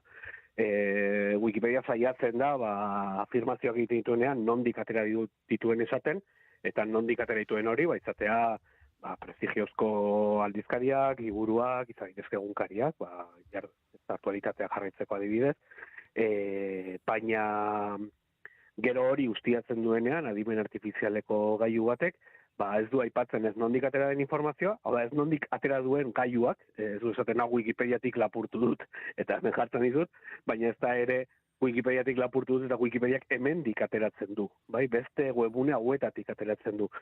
Eta gure ustez hori izango litzateke bi gauzetarako garrantzitsua, bat sinesgarritasun emateko, hori nondik ateratzen da, jende asko pentsatzen du adimen artifizialako gailu hauek direla magia, baina ez dira magia, berez dituztena da bilioika datu, eta egiten dutena da, zuri eman irakurri dutenak, edo irakurri dutenaren laburpen bat. Orduan esango balu hau hemendik atera dut, joan zaitezke iturri horretara eta konprobatu, eta iturria da garrantzitsuena. Esango balut ere, hau Wikipediatik atera dut, zati hau, joan zaitezke Wikipediara eta agian gehiago irakurri. Eta horrek ere balio ematen dio, jendeak egiten duen lanari, gure kezketako bada, azkenean jende asko joaten baldin bada, ChatGPTera adibidez, galdetzen badio zerbait, eta ematen badio erantzun bat, eta ezin badu kontrazatu nondi datorren, balioa galtzen dute bai jatorrizko iturriek, hau da, ikerketa zientifikoak, unibertsitateko ikerketak, liburuek eta bar, nolabait ja zertarako ikertuko dut nahi baldin badago hor, eta bigarren mailako hori egiten dena, egiten duguna entziklopedia, baina egiten duzuena ere komunikabideek, bai, iturri horiek landu, begiratu, zentzu eman, artikulatu eta bar, hori komunikabideek egiten duzuen lan bada, baina jendeak zuzenean, adimen artifizialeko gailu bati eskatzen badio, eta ez badizu esaten, hau dio, guazen zatera, audio naitzek, audio elkorreok eta audio abezek, ezin dio zentzu eman nork dion zer eta zergatik dioen zer. Eta horregatik nik uste dut dela, garrantzitsua beti jakiten nondik datorren informazio hori eta nork esaten duen zer. Baita ere, Europako Wikipediako zuzendaritzako kide batek esan du berriki egun Wikipediako egitura gastuak 50% garestitu direla iako botek egiten duten kontsultengatik. Zergaitik da garestiago?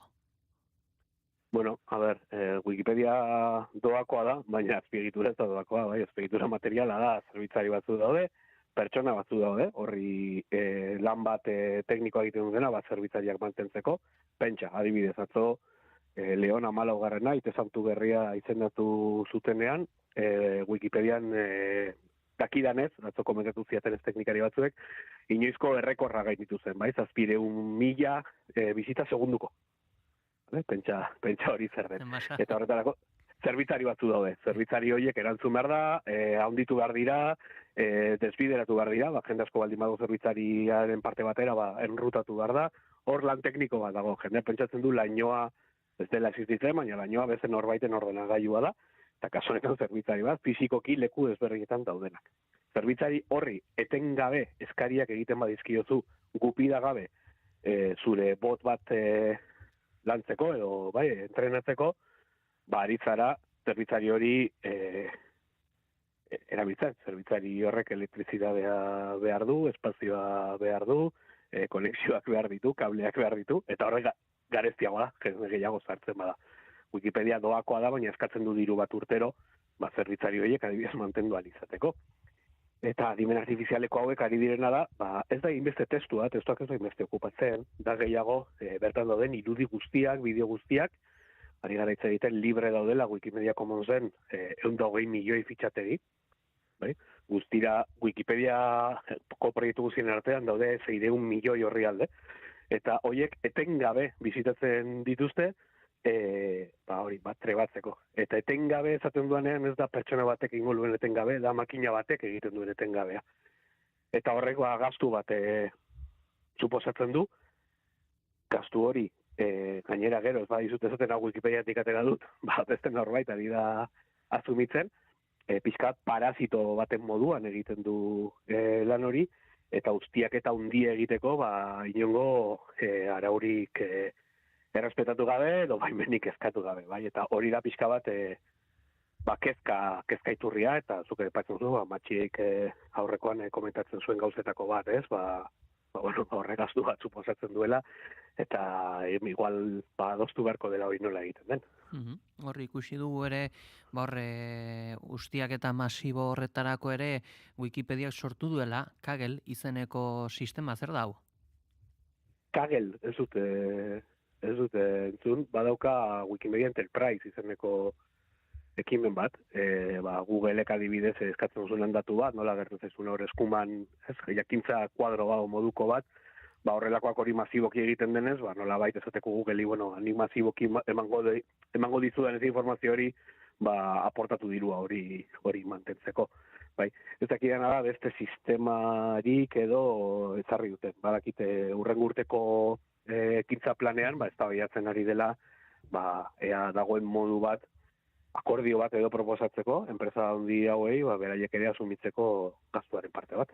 Konputerroi aldizkarian ikusi dut kontua, hemen aipatzen omen du, badela sistema bat edukia inteligentzia artifizialera egokitu eta kanpo zerbitzu baten bitartez eskaintzeko, aipatzen genuena, trafikoa bereziki handitu egin delako 150an arakatzen ibiltzen diren bot horien gatikan. Eta ez dakit, hitz egiten da ere Inteligentziako programa hauek izaten duten baliabideen erabilera, ur kontsumoa, elektrizitate kontsumoa, hortzu zeuk ere aipatzen zenun, hor Wikipedia ere badirela, nunbait dauden ordenagailu horiek, zerbitzari horiek, Wikipediak kalkulatu izan du noizbait nolako kontsumoa izaten duen baliabide naturaletaz? Bai, ezingo nitzuko orain datu eman, baina bai badago, talde bat, Wikimedians for Sustainability ditzen dena, egiten duena pixkat CO2 lorratzaren kalkulo bat. Bere horretan, bai, gaztu bat dago, esango nuke gehiago Wikilarion ordenagailuok egiten duten gaztua, joten garen orduak testuak zartzen idazten eta agian dela zerbitzariena baino gehiago, baina bai, kalkulo hori badakite nolabait egin dela, bai?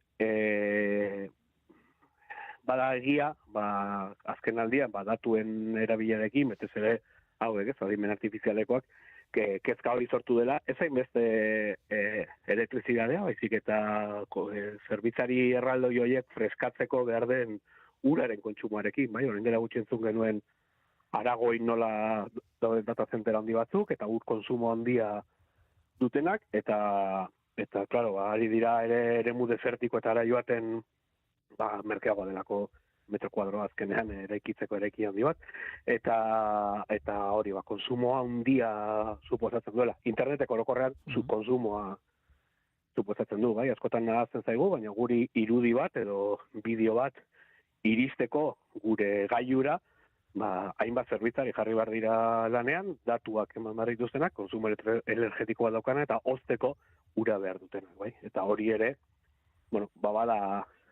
bada kezka iturri bat, horrek, suposatzen duena, batez ere, planteamendua baldin bada, azkenean enpresa teknologiko handiek orain egiten dutena dela, adimen artifiziala guztiari sartu, ez? Horrek gazu gehiago suposatuko du, energetikoa eta medioambientala, elektrizidade aldetik, horrekoan entzuten nuen, ez dakit, nondik zegoen datua, baina esaten zuen munduko elektrizidade konsuman enuneko 9 inguru planteatzen zela horren urtean konsumituko zela adimen artifizialarekin, herrialde handi baten tamaina da, eta horrek ere eman behar digu zer pentsatu eta nola jardun. Hain zuzen, inteligentzia artifiziala erabilita behin itzulpen batzuk egiteko, operazio guztiak bukatu ostean, galdetu nion, ea zenbat ur kontsumitu ote zuen, izandako horre lan eskarga horretan, eta hor ChatGPTek erantzun zidan, ez zuela urikan kontsumitzen. Zehazki galdetu nion, zenbat ur kontsumitu da, galdera bakoitzatik, eta deigarria egin zitzaian jakinikan ura behar dutela sistema hauek. Segurazki bera ez dago trebatu horretarako, ez dut uste kaldera bazartu dutenik esan ez, baizik eta datu horien ustiak eta ere konplexua delako. ChatGPTek ez daki gauzak egiten duena da irakurri, eta estadistikoki zuri ematen dizu zein den erantzunik probableena horren ostean, orduan, segurazki, zatu baduzen bat urgelan duzu, robot bat naiz ez duturik edaten, bai? Baina, bai, ura behar dute, elektrizidade behar dute, azpiegiturak behar dira, eta askotan hori, esan digute odeiaren mito hori, baina ez, fisikoa da, materiala da, kableak daude itxasoen azpitik, kable erraldoi bat, Euskal Herrian baditu ere horrelako kable erraldoiak, eta azpiegiturak behar dira, mantentzeko guztia. Hain zuzen, azpiegitura horietarako mantentze lanetarako ere, ura berarena ere garrantzitsua da, okerrez banago makina hauek kostu ahal izateko, ezta? Hori da, bai. Bai, zerbitzaria kostu ahal izateko da gaztu ondiena. Zer da, Wikilariok ere daten dugu ura, bai, eta hori, ez da hori gaztua da gehiago, bai, ozte sistemena. Galder González, Wikilaria, eskerrik asko, azalpen guztia hoengatik. Eskerrik asko zu egin. Informazioaren aria, naiz irratian. Jarraitu naiz irratia, sare sozialetan. Hartu zure mugikorra, tableta edo ordenagailua eta bilagaitzazu orain Twitter, Facebook zein podcast plataformetan. Musika saioak, pilulak, magazinak eta askoz ere gehiago topatuko dituzu gure podcasten artean. eman atsegite Facebookeko horriari eta jarraitu Twitterren. Naiz irratia, sare sozialetan. Zuntzen bada, maitia, jakin. Merezi izan duela.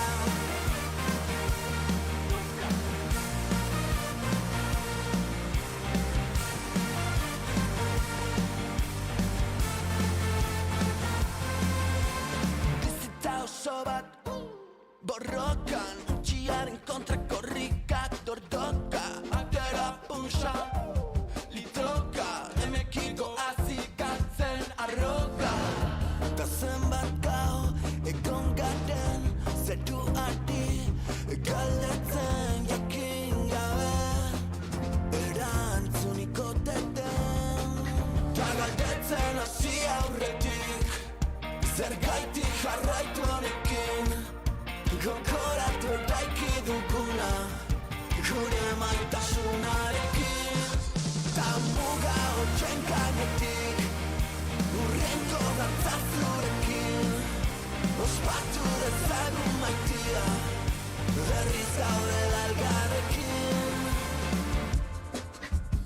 Denok batera segi dezagun gure bidea, euskaraz nahi ditugu orain gure azterketak. Elkar lanean arituz lortu dugu aldaketa, orain besta egiteko momentua iritsi da. Zuk ere egin dezakezu jatsa egia garatzeko, trago batetan dezakegu dena giroan sartzeko, hizkuntzak dezagun bihotzetik salbatzeko. Ta galdetzen hasi aurretik, zergaitik jarraitu honekin, gogoratu eraiki duguna, gure maitasunarekin. Ta muga hotxen gainetik, urrengo dantzazurekin, ospatu dezagun maitia, dena. Azken kanta izango balitz bezala, bat-batean, tentetu zaitazala.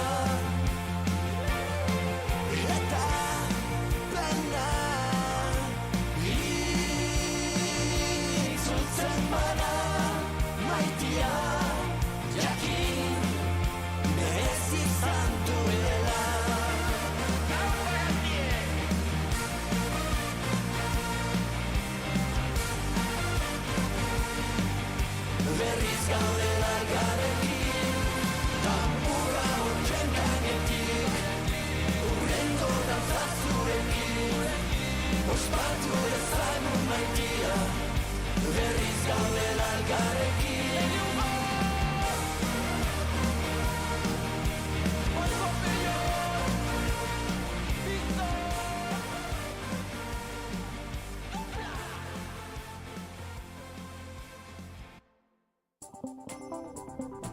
Informazioaren aria, naiz irratia.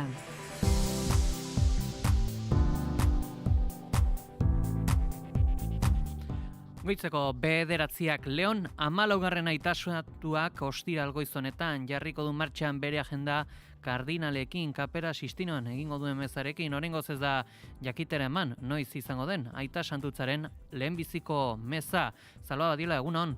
Egunon pegi eta egunon entzuleok. Aita santu berriaren lehen ekitaldia kardinalekin meza izango da Kapera Sistinoan goizeko 11etan. Meza horretan bere elizaren ikuspegia eman eta kardinalei mezu bat bidaliko die. Bestalde Frantziskok egin zuen bezala maiatzaren 12an komunikabideen ordezkari guztiekin Pablo Seigarrena gelan audientzia bat egingo du. Oraingoz ez da jakitera eman noiz izango den aita santutzaren hasierako meza, baina mundu osoko agintariak espero dira bertan. Eta bestalde Hamasek Leon Hamasei 14. zoriondu du eta Frantziskok egin bezala Gazako zerrendari emandako babesa mantentzea eskatu dio. Bere mezuan Hamasek arrakasta opa dio aita santu berriari elizaren lanean tragediek markatutako mundu honetan, bereziki Gazaren aurkako Gazako eraso sionista bortitzei egin die referentzia, non 52.000 pertsona baino gehiago hil diren Israelen erasoaldia hasi zenetik. Frantzisko Aita Santu zenaren jarrera humanitarioa ausartak, palestinar herriarekiko elkartasun etengabea eta okupazioaren eta bere politika errepresioen gaitzespena ere gogoratu ditu Hamasek. Ederto, eta egunaren nondik norakoak aipatzeko ere gurekin dugu, Oñat Zaizpuru, egunon? Egunon Pelle eta entzule guztiak, gaurko jakingo dugu Iñigo Urkulluren lanpostu berria zertarako izango den, edo behintzat hori adiraziko digu. Atlantik izeneko fundazio berria aurkeztuko duelako, lobby berria bazer nolako hildoak dituen Urkulluk datozen urteetan. Gasteizko eta Nafarroko parlamentuetan berriz, pleno bana une batetik bestera hasiko dira. 9:00 Iruñean indarkeria matxistaren kontrako emaitzen berri emango du Maria Txibitek, eta Gasteizko parlamentuan berriz hezkuntza, udallegea eta Alfonso Arriolaren izendapenaz. Gaur, gobernuaren kontrol saioa, alegia galdera erantzunak izango direla. Arako bizilagun baten kontrako hilketa matxista salatzeko berriz, kontzentrazioa Gasteizean eguerdiko 12:00 eta 11:00 berriz Euskal Herriko Mundu Martxaren 6. nazioarteko ekintzaren baitan ekimen sindikala egingo dute. Euskal Autonomia Erkidegoko hezkuntza publikoko mahai negoziatzailea berriz bilera berria eguerdiko 12:00 ea aurrera pausori badean atzokoaren ostean. Edota Ela eta Labek Gipuzkoako Diputazioaren parean kontzentrazio egingo duten Aldundiaren kabia erakundearen euskara profila lanpostuetarako eskatzeko Euskal Autonomia Erkidegoko auzitegi nagusiak atera duen kontrako sententzia salatuz. Bilboko San Francisco auzoan berriz izandako polizia arrazakeria salatzeko GKSek ere kontzentrazioa du arratsaldeko 6:30 eta amaitzeko Pelli Fant jaialdiaren palmaresaren iragarpena izango da eta Alice Lowe Estrella del Fantástico saridunaren prentsaurrekoa. Ederto, guzti hauekin gelditzen gera, eskerrik asko Oñat. Bai, gero arte. Eguraldia eta trafikoa naiz irratian. Errepidetan bada nabarmentzeko jazoerarik? Gaur goizean istripua egonda Zornotzan N634 errepidean 89. kilometroan Irungo norantzan istripua amaitutzat eman dute eta naiz eta murriztuz doazen oraindik autopilaketak dauda. Ederto, eguraldiaren nondik norako guztiak Iker Riberluzeak. Giro benetan ezegonkorra nagusituko zaigu ostiral honetan. Goizetik hasita da erdi eta goi mailako hodei asko ostarte txiki batzuekin tartekatuko dira. Eta han-hemenka euri pikin bat ere izango da bereziki Bizkaian eta Araban. Eguerdi aldera ordea azkar batean bero-hodeiak garatuko dira eta orduan zaparradak ugaritu egingo dira. Arratsaldean zehar zaparrada giroa nagusituko da, non zaparradak hegoaldetik iparraldera mugituko diren. Mardulenak arratsalde erditik aurrera emango dira hori bai, non ekaitzak joko duen eta ekaitz handixemarrak lehertuko diren kazkabarra botatzea baztertu gabe. Ekaitzetarako probabilitate handiago izango da lurraldearen ekialdean, bereziki Nafarroa ekialdean eta iparralden, eta mendebaldean. Haizeak egukitua izango du barnealdean eta iparraldekoa. Ipar isurialdean temperatura minimoak pikin bat baina igo egingo dira, 2 eta 10 gradu bitartean arendituko dira. Maksimoak antzeko jarraituko dute, Kantauri isurialdean 15 eta 18 gradu bitartean eta hego isurian 16 eta 21 gradu bitartean, temperatura freskoanak Kantauri isurialdean eta altu xamarra duen lekuetan emango dira, altuenak aldiz, Erriberan.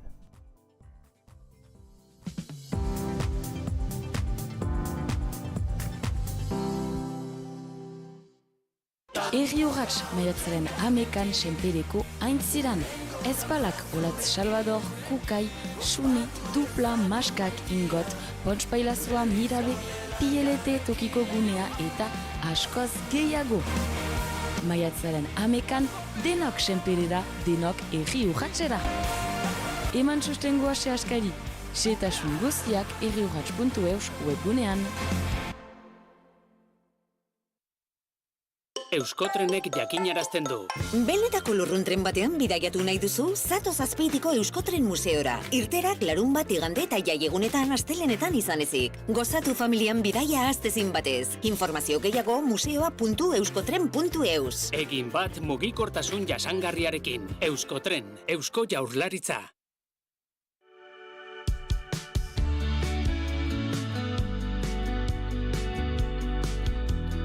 Zenbatetan pentsatu duzu, zure etorkizuneko etxean? Nik askotan. Nere esku egongo balitz, nere etxeak 2 logela izango lituzke. Lan egiteko beste gela bat, egongela eta sukalde handi bat.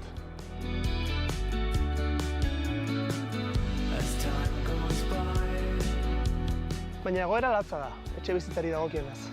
Edo hori diote. Egia esan, naiz gaian aditua. Egun okertzen didaten gaietetik urrun mantentzeko joera izaten dut. Eta uste dut, naizela bakarra, ezta? Baina ezin dugu horrela jarraitu. Eta horregatik erabaki dut adituengana jotzea. Hausnarketarako tartea da hau. Pasa eta jarri eroso. Ongi etorri Lubakian podcastera.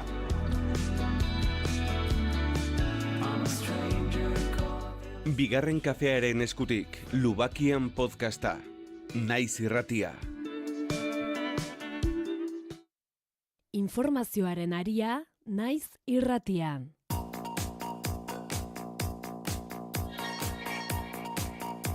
Goizeko 9:07, Hendaiara begira jarriko gera ondorengo minutuetan izan ere 2024 urtean bertako atxikitze zentroko atxilotuen kopuruak bera egin du, baina adi egonaldiak luzatu egin dira eta ondorioztapen honetara heldu da bertan lan egiten duen giza eskubideen aldeko Zimade erakundea.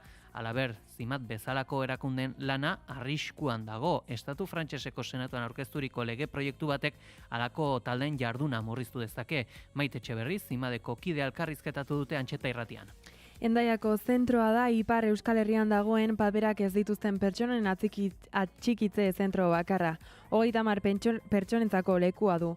Maite Etxeberriren hitzetan presondegi txiki bat da. Zentro bat iduritetzen dugu zerbait aski normala eta ez dala. 30 leku dira eta presondegi tipi bat da, erretentzio zentroa, Hendaiakoa. Eta hortan gakotzen dira papergabekoak. Zer erran nahi du hori, erran nahi du barnean diren pertsonak ez direla hor delitu bat edo infrakzio bat egin dutelako, baina ez dutelako paperik. 2024an guztira 313 pertsona igaro dira atxikitze zentrotik.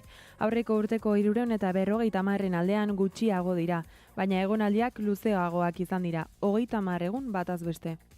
Eta astapenean bakarrik 7 egun zen legalki egonaldia bakarrik 7 egunekoa zen garai hortan. Gero erreformen bidez eta urteak pasatuz, orain 2019an pasatu da 45 egunetik eta orain maksimoa legean 50 egun dira. Pandemiaz geroztik Hendaiako atxikitze zentroan soilik gizonak biltzen dituzte, 30 plaza dauzka. Covidetik landa emazteentzako erabiliak ziren lekuak gizonentzat pasatu dituztela. Gehienak aski gazteak dira, 40 urte baino gutiago dute, baina nara ere batzutan badirera perfil zaharragoak eta nazionalitateen artean lehenak dira Algeriatik etortzen direnak, bigarrena Marokotik, hirugarrenak Tunisiatik, gero bada Gine, Surinam, Errusia, Georgia, Rumania, Albani eta Senegala. Zimadek salatu du atxikitze zentroetan geroz eta kaleratze gehiago egiten direla. Iaz, Afganistaneko 2 pertsona kanporatu zituzten. Pertsona batzuk arriskutsuak dituzte, beste herrialdera kanporatuak badin badira, haien osasunagatik, edo haien orientazio sexualagatik, edo haien opinio politikoetatik. Eta pasaden urtean, adibidez, Hendaiako zentroan gakotuak izan dira 2 pertsona Afganistanetik. Pertsona bat kanporatua izan da Irakera, ikusi ditugu ere bai pertsona bat Sudanetik, administrazioak nahi zuen pertsona hori Sudanera bidaltzea. Atxikitze zentroak egun Estatu Frantseseko Senatuko aipagaiak dira. Les Republicans alderdiak aurkeztutako proposamen baten arabera, egonaldiak gehienez 7 hilabetera luzatzea proposatu dute. Bestalde, beste proposamen batek Zimade bezalako autolakundeen lana ezbaian utziko du. bada beste lege proposamen bat, bai, senatuan itzeginen izango dena maiatzan, eta lege proposamen horrekin nahi dute gure lanarekin bukatu. Egan nahi du, ez dutela nahi gehiago elkarteak eterbitzatzea zentroetan, erretentzio zentroetan, nahi gaituzte ordezkatu Office Français de l'Immigration et de l'Intégration delakoarekin, eta zehaztu behar da, ofizio hori dela barne ministeritzako agentzia bat, eta ez da organismo independente bat, beraz gu kontra esankorra ikusten dugu lana dela haien jendea laguntzea haien defentsa antolatzeko, eta azken finean barne ministeritzak erabakitzen du jendea gakotzen dituela, eta ber momentuan bere defentsa antolatzen. Ez, badakigu ez dela ala gertatuko, badakigu hori egiten dute, elkarteen bozak isilarazi nahi dutelako.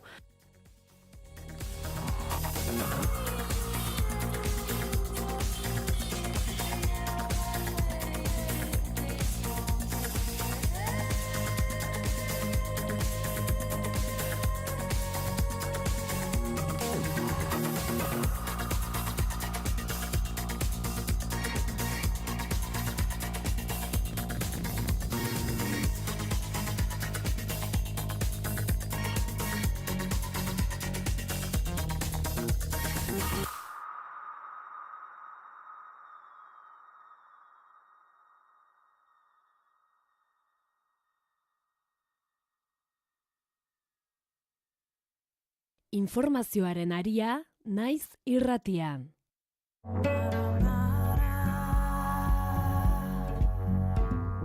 Ikastetxe batean pentsatzen dugunean, gogora etortzen zaizkigu umeak, eta noski irakasleak.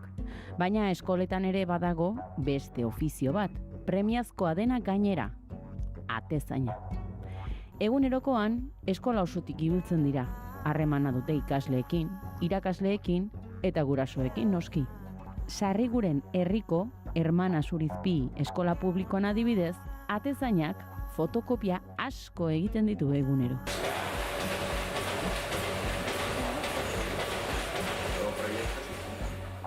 Fotokopia makinaren aurrean topatu dugu hain zuzen Luis Urzainki, Hermana Zurizpi eskolako 3 atezainetako bat, eta ofizio eta afizio saio honetako protagonista. Gustatzen zaizu zure lana? Bai. Komendatuko zenuke? Bai. Atezain. Bai. Jakin barruzu ere, dela jende pilo batekin, txiki pilo batekin, eta arreta eskatzen dizut eta horrela, baina gustuko baituzu txikiak eta bazilatxa pizka bat, bromaren bat egitea, eta ongi nik uste lan polita dela. Bueno, txikiak eta irakasleak ere, kudeatu behar dituzu. Igual horiek okerrago dira. Ofizio eta afizio, naiz irratian. Larun batetan, arratsaldeko ordu 2etan.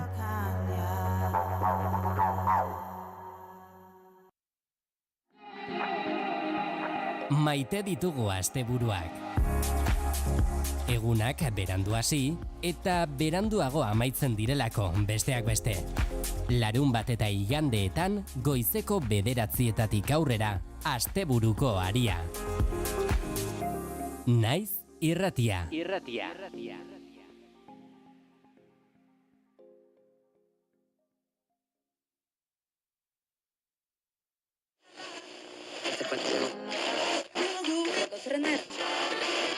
Ez dara konturatzen, iaia, noiz datorren aldaketa, bateria batetik, organiko gotik, elektronikora pasatzen dira. Eguerditan irekitzen dugu musikariako mikrofonoa. Euskal musika eszenaren berritasunak ardatz. Kaixo, Fermin. Opa, kaixo. Aritzartola, Gabon. Kaixo, Gabon. Bide Hernando Muñoz, Inigo Etxarresistiaga. Gabon. Gabon. Aurkezpen berezirik ez du behar, baina aurkeztuko dugu Ruper Ordorika. Hemen daukagu gurekin. Gabon, Ruper, zer moduz? Ondo, eskerrik asko. Josuna Arakistain, eguerdion. Kaixo, eguerdion. Zer moduz zaude? Osondo? Bai, egualdi honekin, eta kantu berri ateratzen, eta... Bai, ez da. Bai, zera ondo. Anari Alberdi Santesteban, azkoitiarra, eta hemen daukaguna. Kaixo, Anari, zer moduz? Kaixo, ondo. Eta gauero, 10:00 aurrera, musikarien lanei behar duten tartea eskaintzen diegu. Musikaria, Egunero, eguerdiko 12 eta laurdenetan eta gaueko 10etan. Naiz irratia.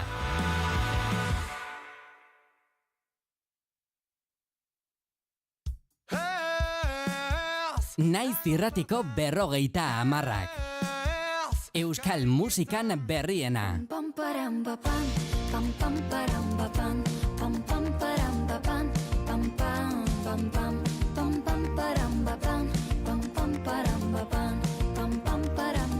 Baina baita klasikoenak ere. Zuhor zaude, dantza gauzitan, zer derrubada, pasatzen zaiko goaren baita. Eta noski, nazioarteko klasikoak ere bai.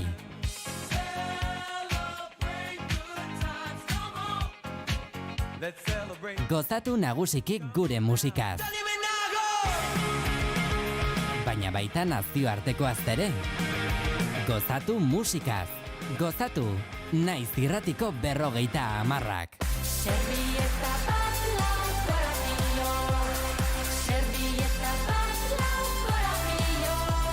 Spotifyen Naiz irratiko 50 playlista. Atsegin dut eman, partekatu lagunekin eta gozatu. Informazioaren aria, Naiz irratia.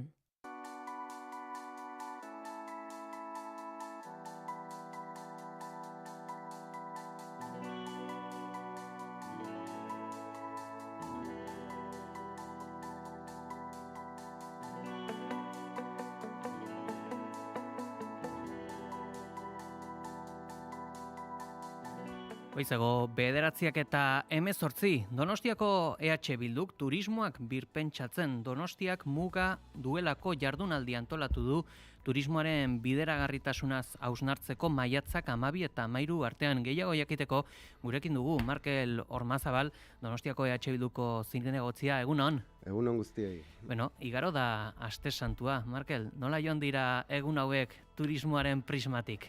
Bueno, azkenengo urte luzeetako aste santuak bezala Donostian gutxienez, ez? Eta datuek ere horrela adierazten dute. Bueno, beteta, azkundeak, turismoaren azkundeak gure hirian etengabea izaten jarraitzen du, eta aurtengo aste santua ere bai horren isla izan da, ez? Eta hori adierazten dute esan bezala, bueno, ez, egon diren edo eman dituzten datuek, bai hoteletako okupazioa eta sarrera irterei dagokienen. Hor, uda ere badator, zer sentipen duzu honen inguruan?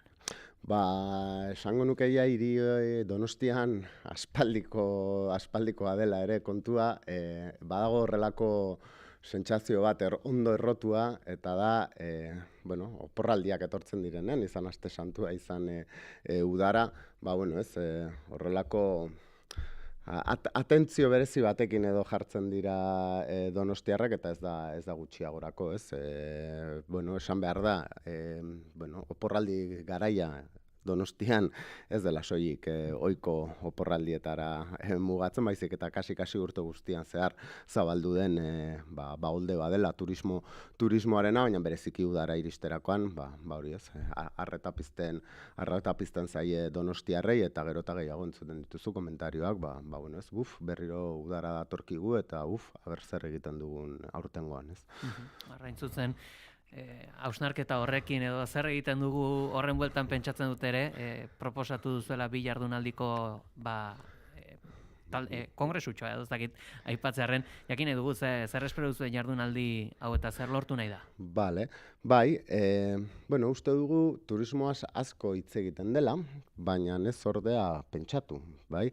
Eta zeurenik horren atzean arrazoi ezberdinak daude, eta Donostiaren kasuan, oso argi ikusten dugu bat, turismoa ja aspalditikan sortzen ari dela ondorio batzuk atzera bueltarik ez daukatenak. eta nalin bauzu horri buruz arituko gara geroago, baina pentsatzen ari ez bat turistifikazio prozesu handienak jasan dituzten auzoak izan parte zarra Gros edo Antiguo batek biztanleria galtzen ari da, bai. Orduan oso evidenteak dira eta oso ikusgarriak dira dagoeneko turismoak hirian sortu dituen kalte horiek, baina bestetikan badago beste gogoeta bat, eta da, COVID-19 pandemiak oso agerian utzi zuen zeinen zaurgarria den sektore edo jarduera hau, ez? Donostiak beti uki du langabezia tasa askoz ere baxuagoa eta izatez orain ere horrela du. Konparatzen baldin badugu, erkidegoko gainontzeko hiriburuekin, Gipuzkoarekin alderatuta ere historikoki askoz ere baxuagoa eduki du, baina iritsi zen pandemia eta hirukoiztu egin zuen Donostiako langabezia tasak, bai Gipuzkoakoa eta bai erkidegokoa bertakoa ere bai, ez.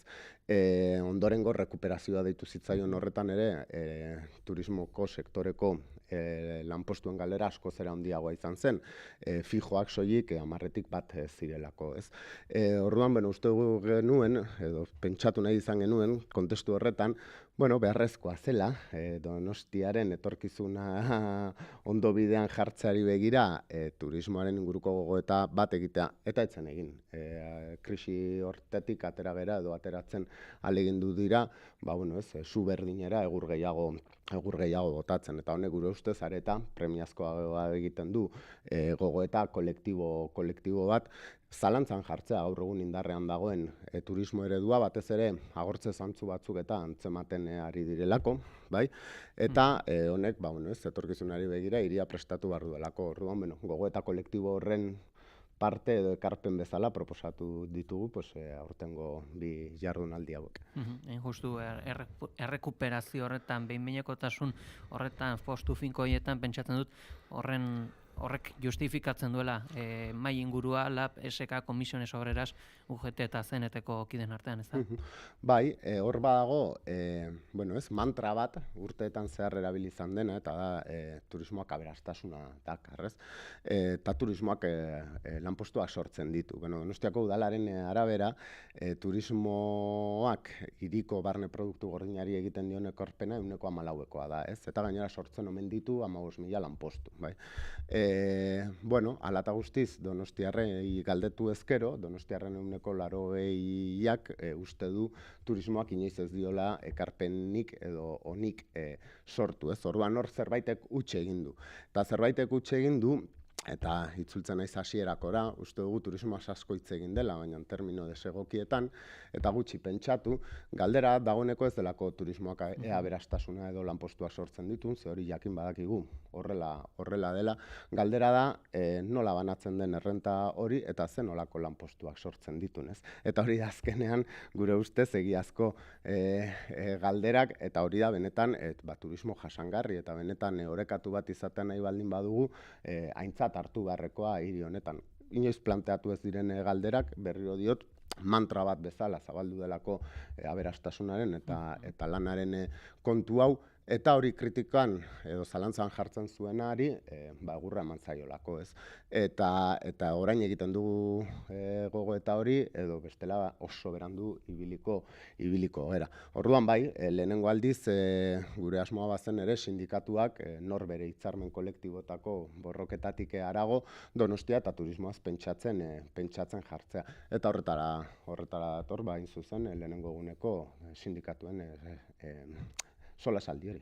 Horre, kontrargudio horietan, aberastasuna bezala akaso esan daiteke Donostiak betidanik izan du turismoa. Maria Kristina ere etortzen zen, Espainiar gobernuaren mugitzen zen, Errepublika garaian kostalderaino, diplomazia ere mugitzen zen, ez dakit? Bai, ona galdera. Turismoa asmakuntza, jarduera sozial bada, asmakuntza edo egitate sozial bat, eta gertaera historiko bat. Historiaren garai konkretu batean sortzen delako. Eta gertaera historiko hitz egiten ari geranean ez dago betikoa eta berezkoa baino gauza faltsuagorik, ez? Turismoa, esan bezala egitate soziala da, eta garaiko nagusi diren korronte, ideologia, sistemari erantzuten dio. Beste modu batetara esan da, gaur egun ere erabakitzen du sistema kapitalistak zeinek egin dezaken, non egin daitekeen eta nola egin behar den turismoa, ez? Donostian duela 200 urtetikan, Donostia, Miarritz bezala, kostaldeko beste euskal herri batzuke bezala, duela 200 urtetikan ezagutzen ari gera turismoa, kontutan hartu behar da, garai horretako turismoa, oso elitezko turismo bat zala, erreginei oso lotutakoa, aristokraziari, eta gero, 200 urte hauetan, gora bera ezberdinak egon dira, eta azkenengo urte hauetan, turismo, masa turismoa edo deitzen zaiona ezagutu eta pairatu dugu eta ematen du orduan areagotu eta bisibilizatu egin direla, hainbat eztabaida eta hainbat egoera. Nahikoa da, errepaso bat ematea 200 urte horiei ohartzeko hasiera-hasieratikan hiri honek turismoari lotuta hainbat korapilo askatu gabe dituela, ez? Eta bilakaera guzti horretan, iaia gehienetan, kaltetu atera dena herritarra izan dela. Betikoa izateak, edo 200 urtetik onera izateak, horrek ez du justifikatzen gaur egun hartu behar diren hainbat erabaki, bere garaian hartu behar zirenak, diren berdinak, ez? Hemen analisi mailetan hitzain izan dugu Euskal Herriak bizi duen turismo egoeretaz, eta gogoan dut Mikel Urtangarinak behin esan zuela, akaso arazoa, egon daitekeela turismoaren esentziarekin, berarekin propioki, ze gaur egun turistak Donostiara etortzen baldin badira, etorriko dira garaiko eraikinak bisitatzera, garaiko arrantza giroa edo esaterako, garaiko aipatu dugun erregetzaren joan etorri bitxi hoiek, baina errealitatea ere bada, eraikin hoiek hotelengatik eraldatu direla, eraikin asko bota dira Donostian azken urte hauetan, ez dakit, gerta daiteke turismoaren burbuila alertzea esentzia galdu egin delako, edo adibidez beste jazuera bat niri propioki atentzio handia deitu zidana. Gaur egun Alde Zaharreko taberna askok ez dituzte pintxoak beraien tabernetan egiten, kanpotik ekartzen dituztela catering enpresek egina. Hoixe bera, baditu bi alera nagusi gaur egungo turismoak, bata da tokiko kultura eta berezitasuna performatzeko daukan alera, ez? Adibide oso argia daukagu Donostian, momentu honetan Donostia zerbaitengatik ezagutzen baldin bada munduan, ez da ez pintxoengatik, ez da ez kontxarengatik, da gaztatartarengatik. Eta da, gaztatarta bat, Europa guztian gutxienez konpartitzen dugun postre bat, bai? Baina norbaitek jarri zion San Sebastian Cheesecake edo Basque Cheesecake marka hori, eta benetan nahikoa da, sareetan buelta bat ematea, ja gaztatartak berak kontxaren irudia bera gainditu duela ohartzeko, bai? Gure postre alda, gure berezitasun kulturala da, ez, baina norbaitek esan zien turistei horrela behar zuela, Donostiara etortzean gaztatarta bajan behar zutela, bestela ez zirela Donostian egon, eta Donostia bilakatu da munduko gaztatartaren hiriburu, bai? Orduan, honekin esan nahi nuena da, turista azkenean etortzen dela ikustera esan dioten hori. Zeinek esaten duen horren tramado oso handi badago, ez da soilik erakundeak edabideak edo sartzen dira gainontzeko sektoreko enpresa ezberdinak eta, baina, kontutan hartu behar duguna da hori, turista etortzen dela ikustera, ikusi behar duen hori esan dioten hori, ez? Eta horri lotuta dago homogeneizazioaren kontua, eta da, turismo masiboak, gaur egungo turismoak homogeneizatu egiten duela, bai? Kapital pilaketak errazten ditu, kapital fluxuak errazten ditu, baina dira askotan nazioarteko inbertsioen fluxu berdinak, negozio berdinetan inbertitzen dutenak, eta azkenean Europan ere nahikoa da ikustean nola hiriburu nagusi guztiak hiri berdin bilakatzen ari diren, ez? Frankizia, komertzio eta dena delako berdin-berdinekin. Orduan batean, bai, hoixe, agortze zantzuak baldin badaude maila batean ere hortik da, ez? Azkenean, Donostira jun, Berlinera, Dublinera, Parisera, baiaia toki berdinera jutea delako, ez? Eta alako batean sortuko da, atrakzio berezi bat eukiko duen bestelako lurralde edo hiri bat, eta turista area juten hasiko da, orain arte ezagutzen zuen albo batetara utzita, ez? Eta honekin baina nahi lotu beste ideia bat, eta hasieran esaten nuenean zeinen zaurgarria den turismoa, gogoratu behar dugula turismo jarduera, mundu mailako jarduera badela, eta ondorioz munduko aldagai eta kontuen hemenpe dagoen jarduera bat dela. Ez dago tokian tokiko komunitateen eskuetan, ez?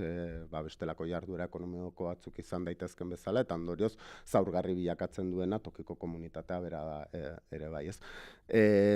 Azkenengo holde hau, 10 urteetako turismoaren holde hau, ezin da ahaztu, maila batean ere badatorrela Mediterraneo isurialdean Arabiar Udaberriak deitu zitzaien horretan desestabilizatu zituenean bertako herrialde asko, turismoak derrepente egin zuen berriro kontinentera, alegia Europara salto, ez? Nork ez digu esaten, hori ez, bihar ez denik jarriko modan beste herrialde bat, edo ez dakiz zer gertatuko denik, eta turismoara jungo denik hemen sekulako zuloa utzita.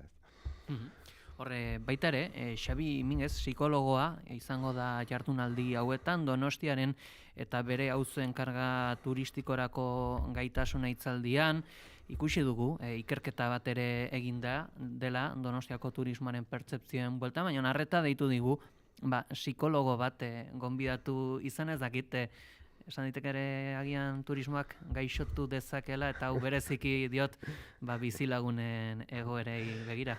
Bai, bizilagunei galdetu ezkero, bai. Xabi Minguez gizarte psikologiako irakaslea da, bai nahi dute aipatu, esaten zenituen ikerketen, eta gure ustez hau garrantzitsua da, eta da 10 urte edo denbora gehiagon, esaten bai hitz egin da turismoaz, eta maila batean ikertu da, baina ikertu da beti ere sektorearen ikuspuntutik, bai? Zenbat sarrera, zenbat irteera, zenbat pernoktazio, zenbat gaualdi, zenbat diruzten zuen turistak, tal, pasa behar izan dute hamarkadak, lehenengo ikerketak egiten hasi arte, nola sentitzen duten tokiko edo helmugako biztanleek bizitzen gertatzen ari zena, ez? Lehenik eta behin Donostiako turismo zuzendaritza plana 2000 gaur egun indarrean dagona egite prozesu horretan lehenengo inkesta bat egin zen, bai, 2021 okerrez baldin banago, Xabi Minguezek eta Euskal Herriko Unibertsitateko guneak ireki ikerketa taldeak egin zuena bigarren ikerketa bat izan zen, eta badira mahai gainean ditugun donostiarren pertzepzio eta iritziei buruzko lehenengo eta ikerketa bakarrak, ez? Eta uste dugu olakoak gehiago egiten jarraitu behar dutela, hain zuzen, benetan turismoa onbideratu nahi baldin badugu ezinbestekoa delako herritarren iritzia eta bizipena kontutan hartzea. Karga-ahalmena momentu honetan eztabaidagai dagoen kontzeptuetako da, Donostiako udal gobernuak ere bai iragarri berri du Donostiako karga turismoaren inguruko azterlan bat martxan jarriko duela. Karga-ahalmena oso laburrean, argi dago turismoak beste jarduera ekonomiko batek bezala muga batzuk dituela, muga horiei deitzen zaie batzuetan edo maiz karga-ahalmena, ez? Eta ez dira soilik turista kopuruari dagokionak, alegia gune konkretu batean zenbat turista sartu daitezken, baizik eta beste aldagai batzuk ere kontutan hartzen hasi dira azken aldian, izan ingurumenari lotutakoak sortzen duen aztarna ekologikoa dela eta, baina baita dimentsio subjektiboa, bai? Eta nik uste ere, gero eta gehiago hartzen ari gerala, hori, turismoa ikertzerakoan oso kontutan hartu behar dela tokiko pertzepzioa, herritarren pertzepzioa, eta hortikan jo zuten, hain zuzen, Xabik eta guneak ireki ikerketa talde horrek egindako azterlana, ez? Okerrez baldin banago zen, hirirako eskubidea edo hiri eskubidea eta donostiarren pertzepzioaren, eta ez zuten soilik iritzia aztertu, baizik eta donostiarrek zenolako predisposizio eta jarrera erakusten duten ere bai, turismo politiken inguruan, ez? Orduan, ematen du poliki hasi dela aldagai subjektibo hori kontutan hartzen eta zentzu horretan sekulako ekarpen egin zuen azterlan honek, gutxienez Donostien.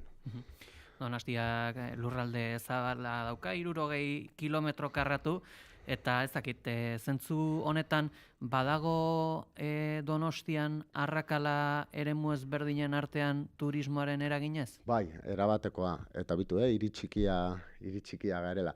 Beti esaten dugu oso jarduera lokalizatua da, Euskal Herrian bertan ere bai, turismoa azken 100 urte hauetan ez da toki guztietara aldi berean iritsi, ez da toki guztietara abiadura berdinarekin iritsi, eta ondorioz sortzen dituen eragin edo ondorioak ere ez dira berdinak toki guztietan. Hau txikira ekartzen balin badugu, alegia Donostia, beste horren beste gertatzen da, ez? Hemen badaude bereziki kostako auzoak edo deitzen diegunak, Antigua, Gros eta parte zarra, eta erdialdea esango nuke, turistifikazio prozesuak erabat jotako auzo direnak, baina gero altza bat eta arazoaz edo bidebieta bat eta arazoaz eta eraginak ez dira horrelakoak, ez? Horrengaitik esaten dugu oso garrantzitsua dela bai hiriari begirako neurgailu batzuk eduki ahal izatea, karga ahalmenari lotutakoak, baina baita auzo bakoitzekoak, auzo guztietako errealitatea ez delako berdina, ez inolaz ere. Aipatuko dugu baita ere Kasilda Kabreizo, geografian doktoria egongo dela lehenbiziko jardunaldian, berak zer azalduko du? Justuki hitz egiten ari ginen, homogenizazioari lotuta eta, berak doktore lana geografiari lotutakoa egin zuen eta ateratako liburua ere bai, hirien merkantilizazioari buruzkoa eta turismoak merkantilizazio horretan daukan zer esanari buruzkoa, ez? Gero bera definitzen da ere aktivista laboral bezala, orduan ibiltzen da bi eremu horietan, ez? Batetikan geografia eta geografiaren ikuspuntutik hirien merkantilizazioaren konturrekin eta bestetikan turismoak sortzen duen lan horren bueltan edo sortzen diren ondo ezen gaineko ikerketak egiten. Egia esan, pozik gaude, bera etortzarekin, uste dugu bera ere pozik dagoela eta aukera paregabe izango da, Madrildik ere Donostia eta turismoa nola ikusten duten ezagutzeko. Gaixotasun guzti hauekin galtzen gara, Markel, Ormazabal Donostiako EH Bilduko zinegotzia, eskerrik asko goizonetan gurera gerturatzeagatik. Eskerrik asko zuei. Informazioaren aria, Naiz Irratian. Naiz Irratia. Aulen kontra izeneko kantu horrekin. Kontrola barkatu. Ondo izurela Naiker. Hasi zara? Aspaldi ez nuela esaldi hori entzuten. Pertsona hona naiz. Endabiziko kantu honetan, ez, Aulen kontrola honetan, entzuten da gitarran flangerrazo bat. Feiserra. Feiserra da? Bai, ez duzu ondo egin zure lana. Beha gustatzen zait. Hemen ikasi egiten dugu. Zein da flangerraren eta feiserraren arteko desberdintasuna? Nik feiserra dutela. Oso antzekoa. Bai, efektu antzekoak dire, baina, ez dakit zehazki zein den, ze badut inguruan lagun frikiren bat, Xabiron izena duena. Ordunen ere, jotze duna, tarteka. Tartezka, ordunen jotze, monok ezin duenean Xabino tortzen da. Eta berak esango, erantzungo lizuke zer den, baino nik. Bestela YouTubeen, Ego Amerikarren batek ziur nago erantzuna dakala horretarako. Sakonegiak dira Euskal Entzule medioa ulertzeko. Orduan, jarri lerropare bat eta listo. Medioak. Ez da... Ergatiboa. Egia da. Bai, barkatu. Jode, ez dut Euskarako... Gauza bat aitortu Gauza bat aitortu Karo, Bizkaian izan nintzen bizitzen eta horrek ez du balio. Gauza bat aitortuko ez dut. Iaz, Gazteako C2 maila eskuratu nuen eta... Gazteako? Gazteleakoa. Gazteako. Gazteako C2 maila eskuratu nuen eta euskarakoa ez. Hortaz, oaingoz, euskarakoa lortu arte puto español de mierda.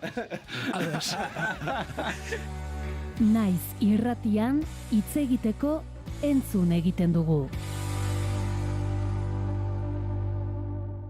Informazioaren aria.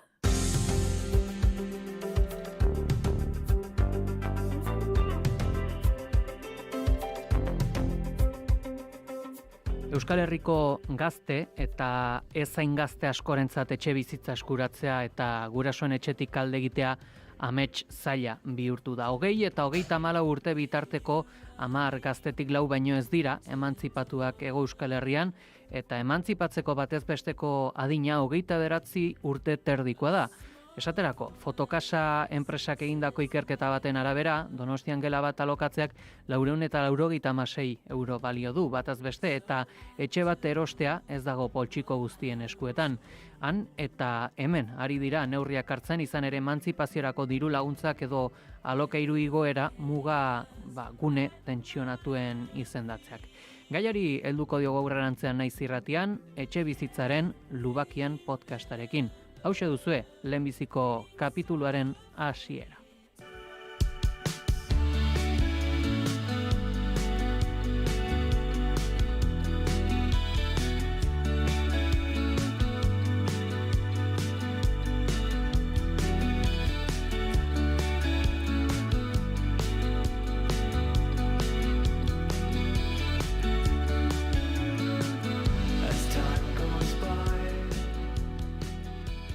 Zenbatetan pentsatu duzu, zure etorkizuneko etxean. Egia esan, nik askotan. Nire esku egongo balitz, nire etxeak 2 logela izango lituzke. Lan egiteko beste gela bat, egongela eta sukalde handi bat. Baina horretarako asko falta zaidala, sentitzen dut. Egoera latza da, etxe bizitzari dagokionez. Entzuten dugun hau Pablo Zurutuza da, bera da, etxe bizitzaren Lubakian podcastaren egilea, helduden asteartean maiatzaren 13an estreinatuko da lehenbiziko kapitulua. Ongi etorri Naiz Irratira, Pablo? Kaixo, egunon. Etxe bizitzarena oso kezka orokortua da, zuri ere sortzen dizu kezka etxe bizitzak? Bai, hombre, nik uste egoera nahiko larri daola, eta, gazte granok, eta zuko esan bezala ezain gazte ere, arazoa ja eskutatik juntzaigu da, gizarteari, eta kezkatzen duen kontu bada. Kezka horregatik abiatu duzu podcast hau? Bai, hori da. Azkenean, ni horren txortan 23 urteko nago, eta urrun ikusten dut emantzipazioa, eta ez lukeala izan behar, ez? Orduan, eta ez bakarrik nik, inguruan ere, inkluso lan onak dituzten lagunek ere ez dute gertu ikusten eta kezkagarria eta zait. Orduan, podcast honen helburua izan zen, azkenan denek dakigu gaizki dagoela kontua, ez? Eta etengabe entzutan dugu hori toki guztitan, baina, horri izena jarri ulertu zergatik dago gaizki, ez? Galdera asko nitun, ez? Azkenean horri izan zen abia puntua.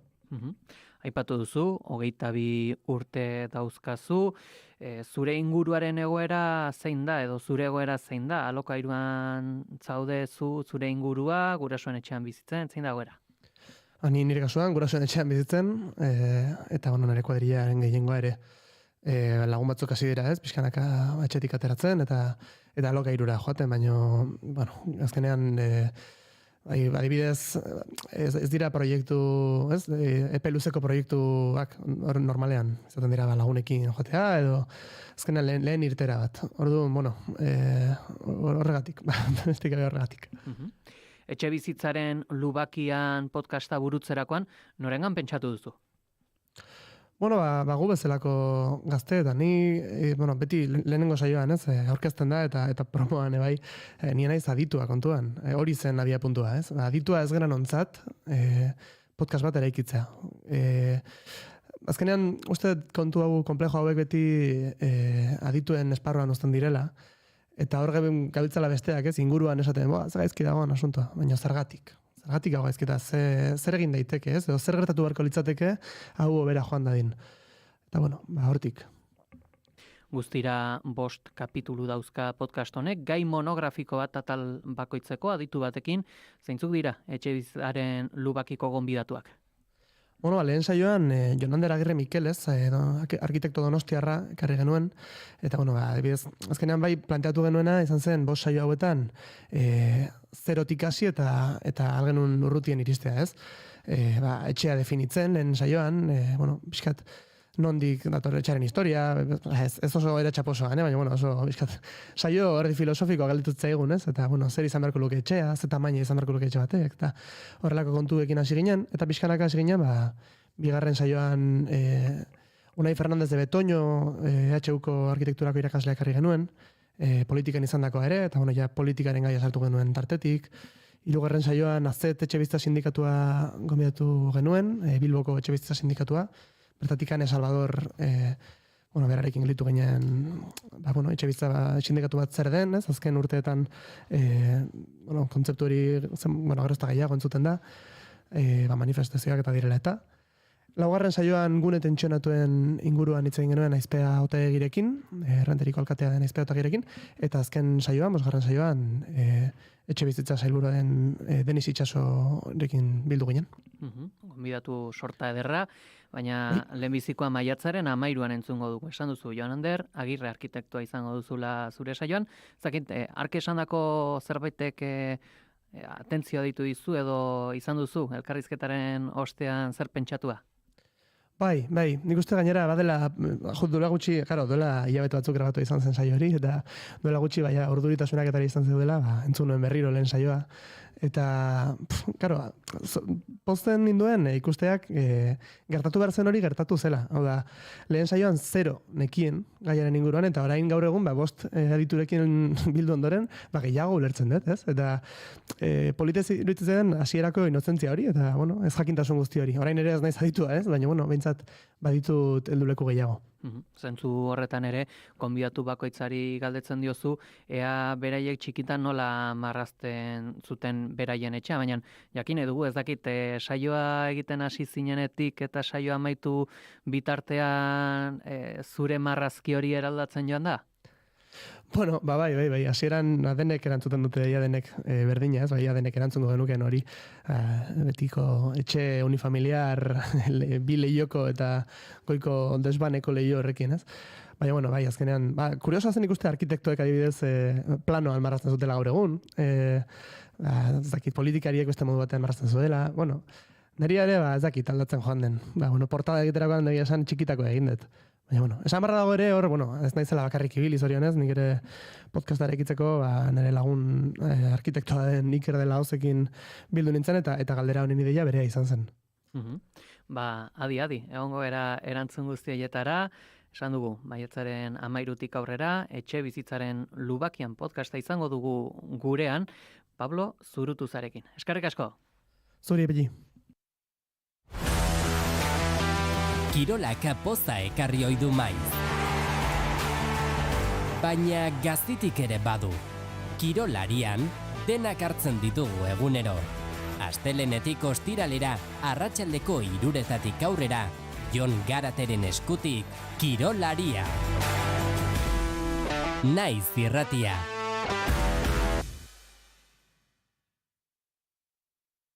Informazioaren aria, Naiz irratian.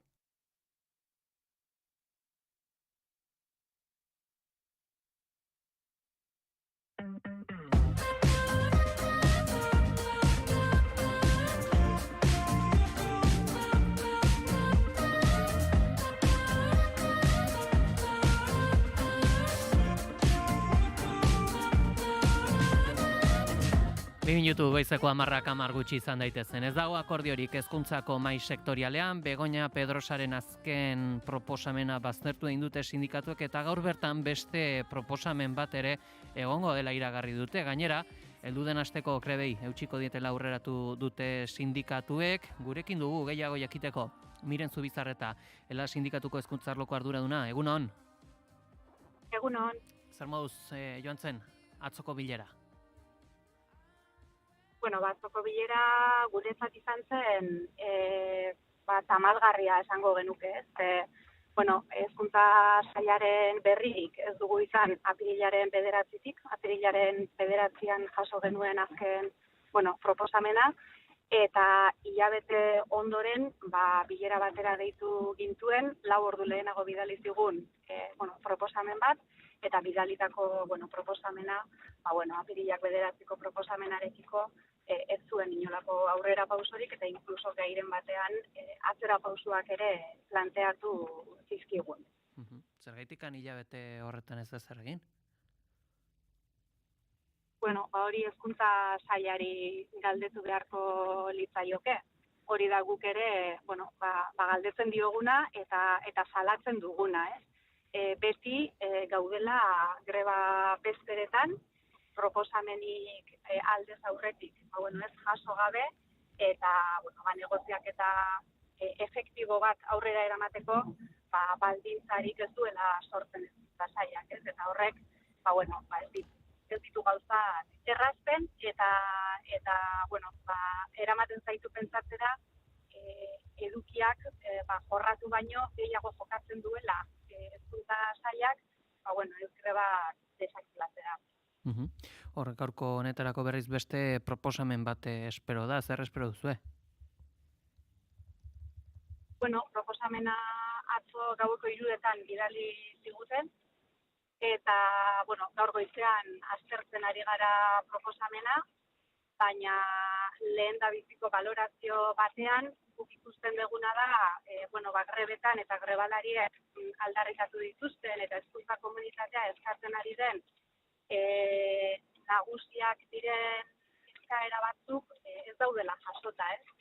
Eta ari medikitzu egiten adibidez, ratio hobetuntza nabari bati buruz, ez dago inolako aldaketarik gai honetan, atzo esate genuen lehendabiziko aldiz, ratioen inguruan egiten hasi zela hezkuntza saila, baina tamalez hitz egiten hastetik edukiak planteatzera tarte handia dago, eta gaurko proposamenean ere ez du ratiorik buruzko inolako proposamen esanguratsurik egin. Lehen hezkuntzan planteatzen da ratio jaitsiera bat, gehieneko 23 ikasletik 22 ikaslera, baina ratio jaitsiera hori esanguratsuagoa izan beharko litzateke lehen hezkuntzan eta gainerako etapa guztietan ere aplikatu. Bestetik, baliabide gehizkuntzari dagokionez, ez dago inolako baliabide gehizkuntza gehigarririk pasaden apirilaren 9-ko proposamenarekiko.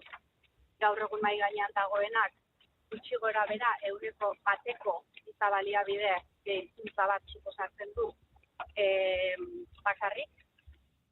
Bestetik enplegua egonkortzeko eta behin-behineko langileak egonkortzeko, klaustroak eta egonkortzeko ez dago inolako neurririk. Irakasleen lana desburokratizatzeko ere neurri zehatzik ez da jasotzen. Eta soldatei dagokionez, erosahalmena berreskuratzeko dio ez duen proposamen bat jarri du mahai gainean, eta gainera KPI-aren erreferentzia gabeko eta epe luzerako planteamendu batzuk jarri ditu mahai gainean. Beraz, guk jabezia asko ikusten dizkiogu proposamen hori. Orduan gaurko bilara horretarako gauzak asko aldatu beharko lirateke?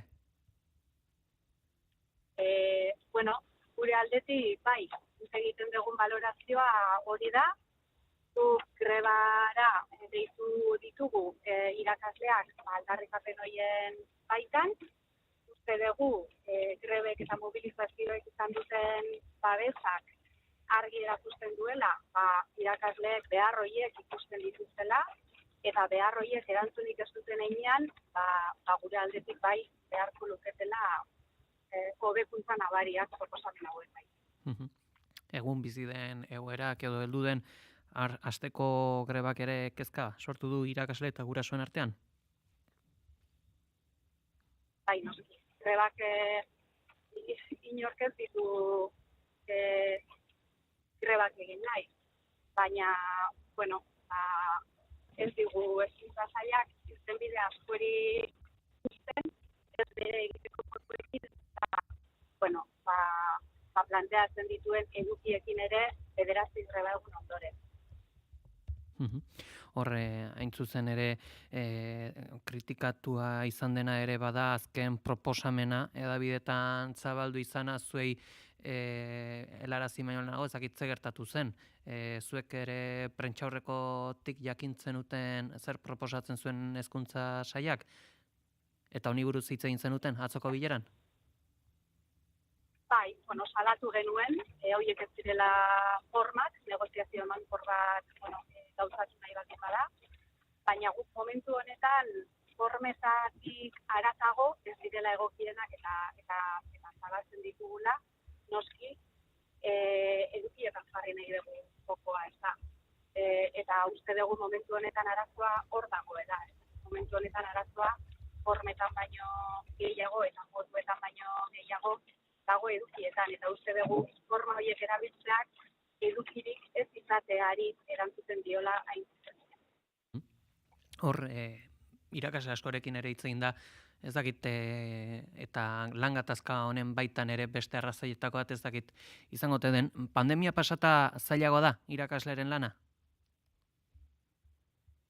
Bai, bueno, uste dut irakasleen lana ez bakarrik pandemia pasata, baizik eta, bueno, esango nuke azken urteetan asko komplikatu dela eta komplikazioa asko gehiago daukala irakasleen lanak, eta esango nuke hezkuntza, bueno, sailak kasu honetan, Eusko Jaurlaritzak kasu honetan, bueno, ez duela jakin nolabait konplexutasun horri aurre egiteko, bueno, aurre ikuspenak, baliabideak eta baldintzak sortzen. Beste proposamenetako bat bada ere hor lehen hezkuntzan ratioak 23tik 22ra jaistea.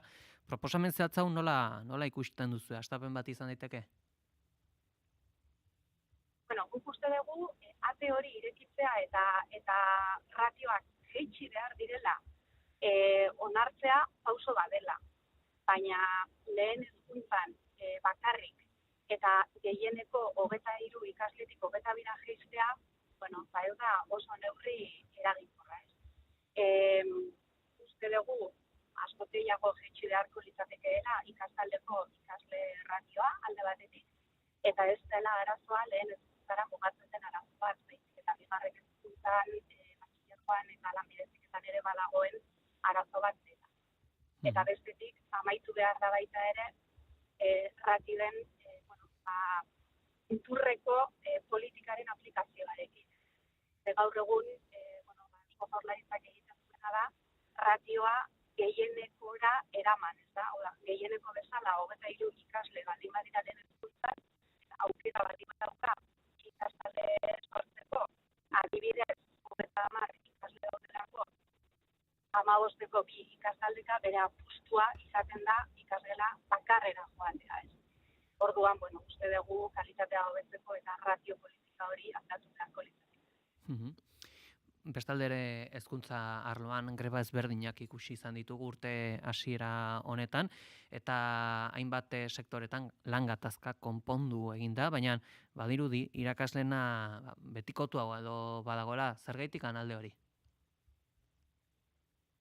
Bueno, guk grebak deitu ziren esparruei dagokionez, deitu ziren grebak sukalde eta garbiketan, hezkuntza publikoko sukaldari eta garbitzaileen kolektiboan, eta aurreskoletan.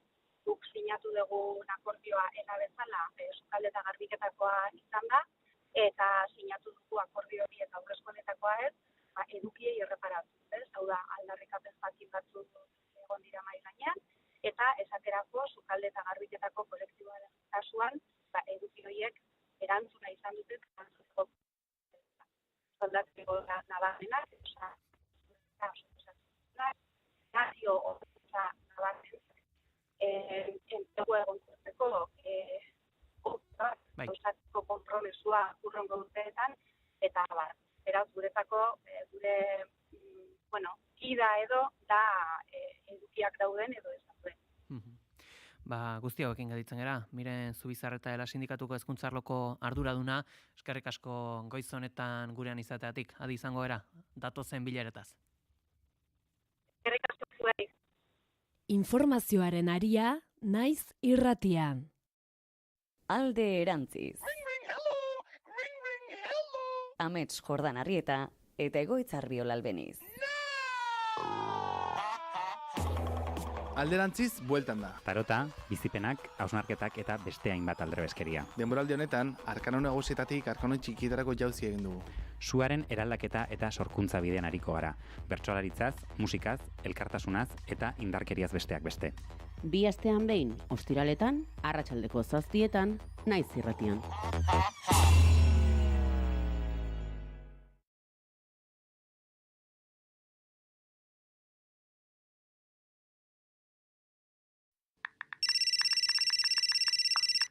Parte hartu Naiz Irratian. Bidali zure hauts mezuak 644-632-944 zenbakira. Piztu irratia. Naiz Irratia.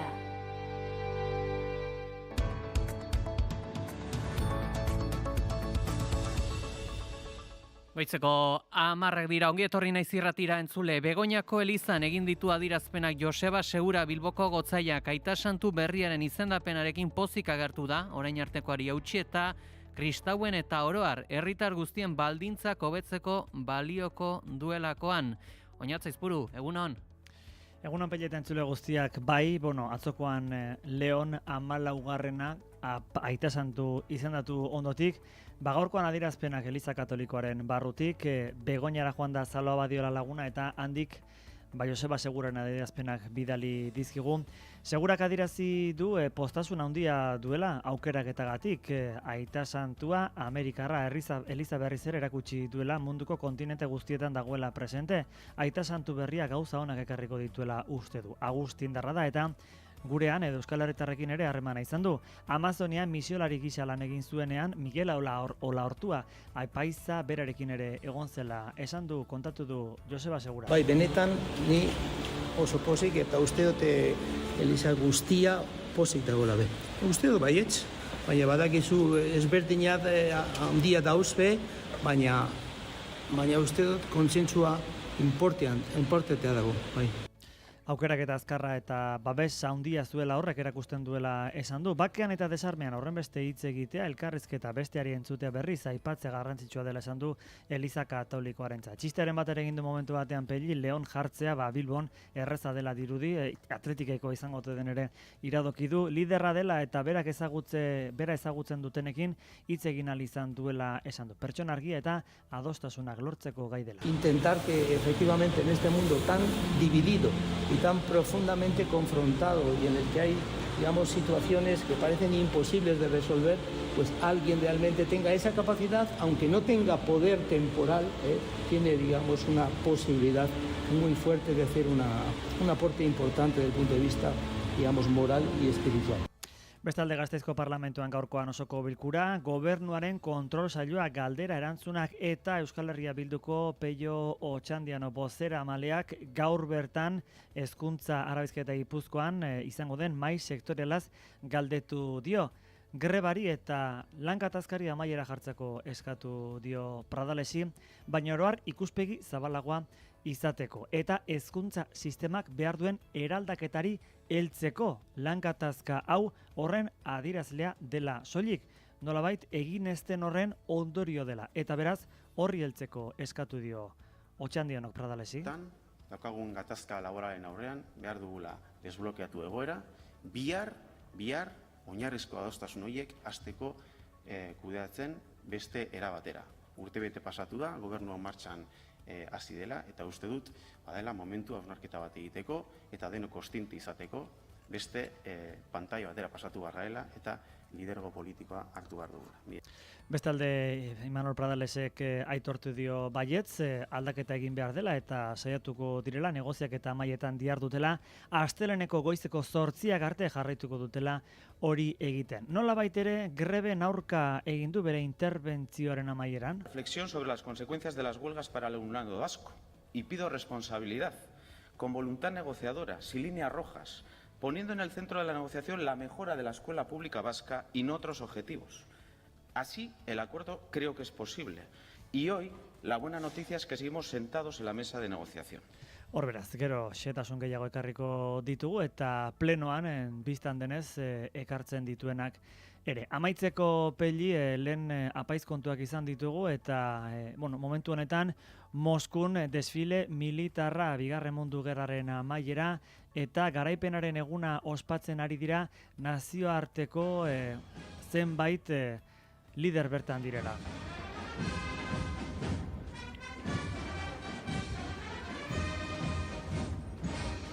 Dibisio ezberdinak ari dira plaza gorrian pasatzen, Vladimir Putin ere bertan dela eta ikusteko aukera duzue hor edozein seinaletan benetan bitxia, eta zenbat bandera, oraintxe bertan txinatarrak ere aurretik pasatzen ari baitira. Errepidetan esan, momentu honetan nabarmentzeko oztopo haundirik ez dela, istripuak amaitu direla, eguraldira garpena jasoko dugu beraz Iker Ibarluzea.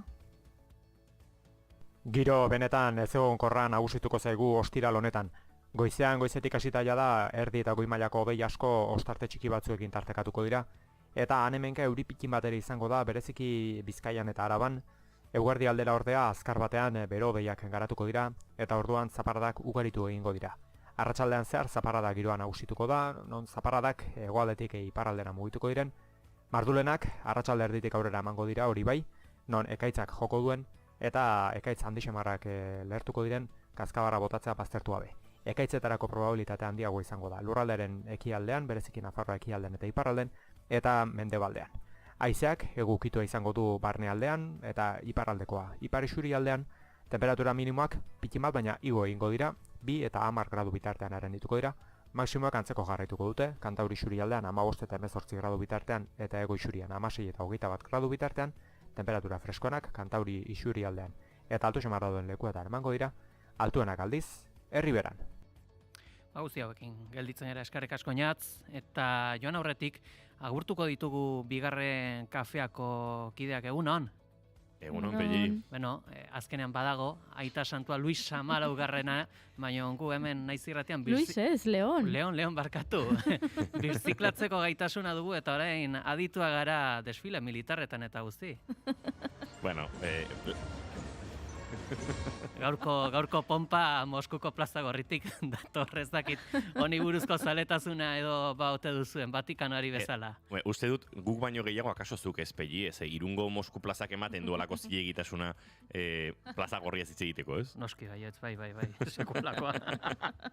Beno ostira aldu zaigu azkenean, nabaritzen zaigu, festa giroz gaudela, eta jakin nahi dugu, zer nolako kontuak aipatuko dituzuen. Bueno, aurkeztuko dizuegu gure lagun berri bitxi bat, Alaia Bik Bienar Euskalduna, urrengo astean gurekin praktika giroan ibiliko da, eta Euskal Herrian Euskaldun izan, baino gazteleraz eta frantsesez ez jakiteak zer suposatzen duen ulertaraziko digu. Oso entrevista bitxi izango da.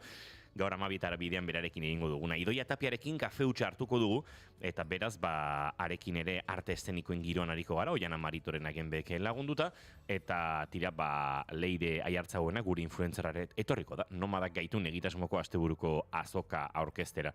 Ez dakit Goiurik aita santuaren inguran hitz egiteko tarterik hartu nahiko duen, eta ez dakidana da Goiuri tarte horretarako akaso Pelli konektatzea eskatu beharko dugun. Zuek baitzarete hemen adituak behintzat papismoan. Bai, bueno, eta bain Leonen adituak baita ere, nik irakurri ditut bere deklarazioak ez dakit 2008tik onakoak. Sinisten dizut.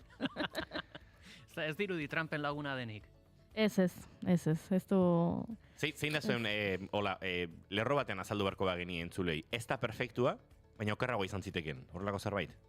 Ez, esango nuke, hau dela dutxara sartu eta lehor ateratzen den horietakoa.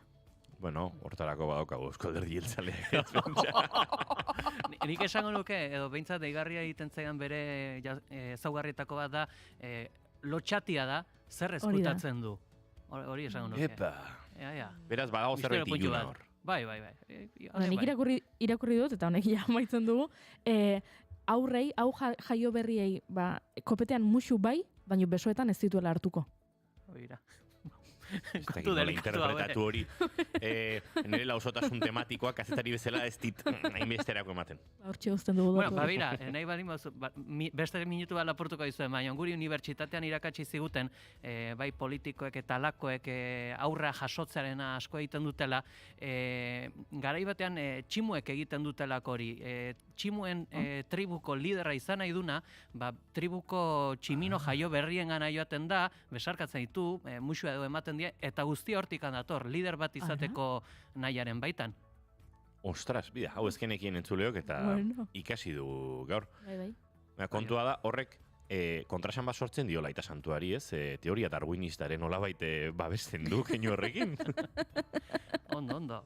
Bueno, hemen askorako daukagu, egia esan. Baina joteko tenore aldu zaigu, Goiuri eta Inigo eskerrik asko, gurekin bat egiteagatikan ere, eta eguneko analisi papala eskaintzeagatikan.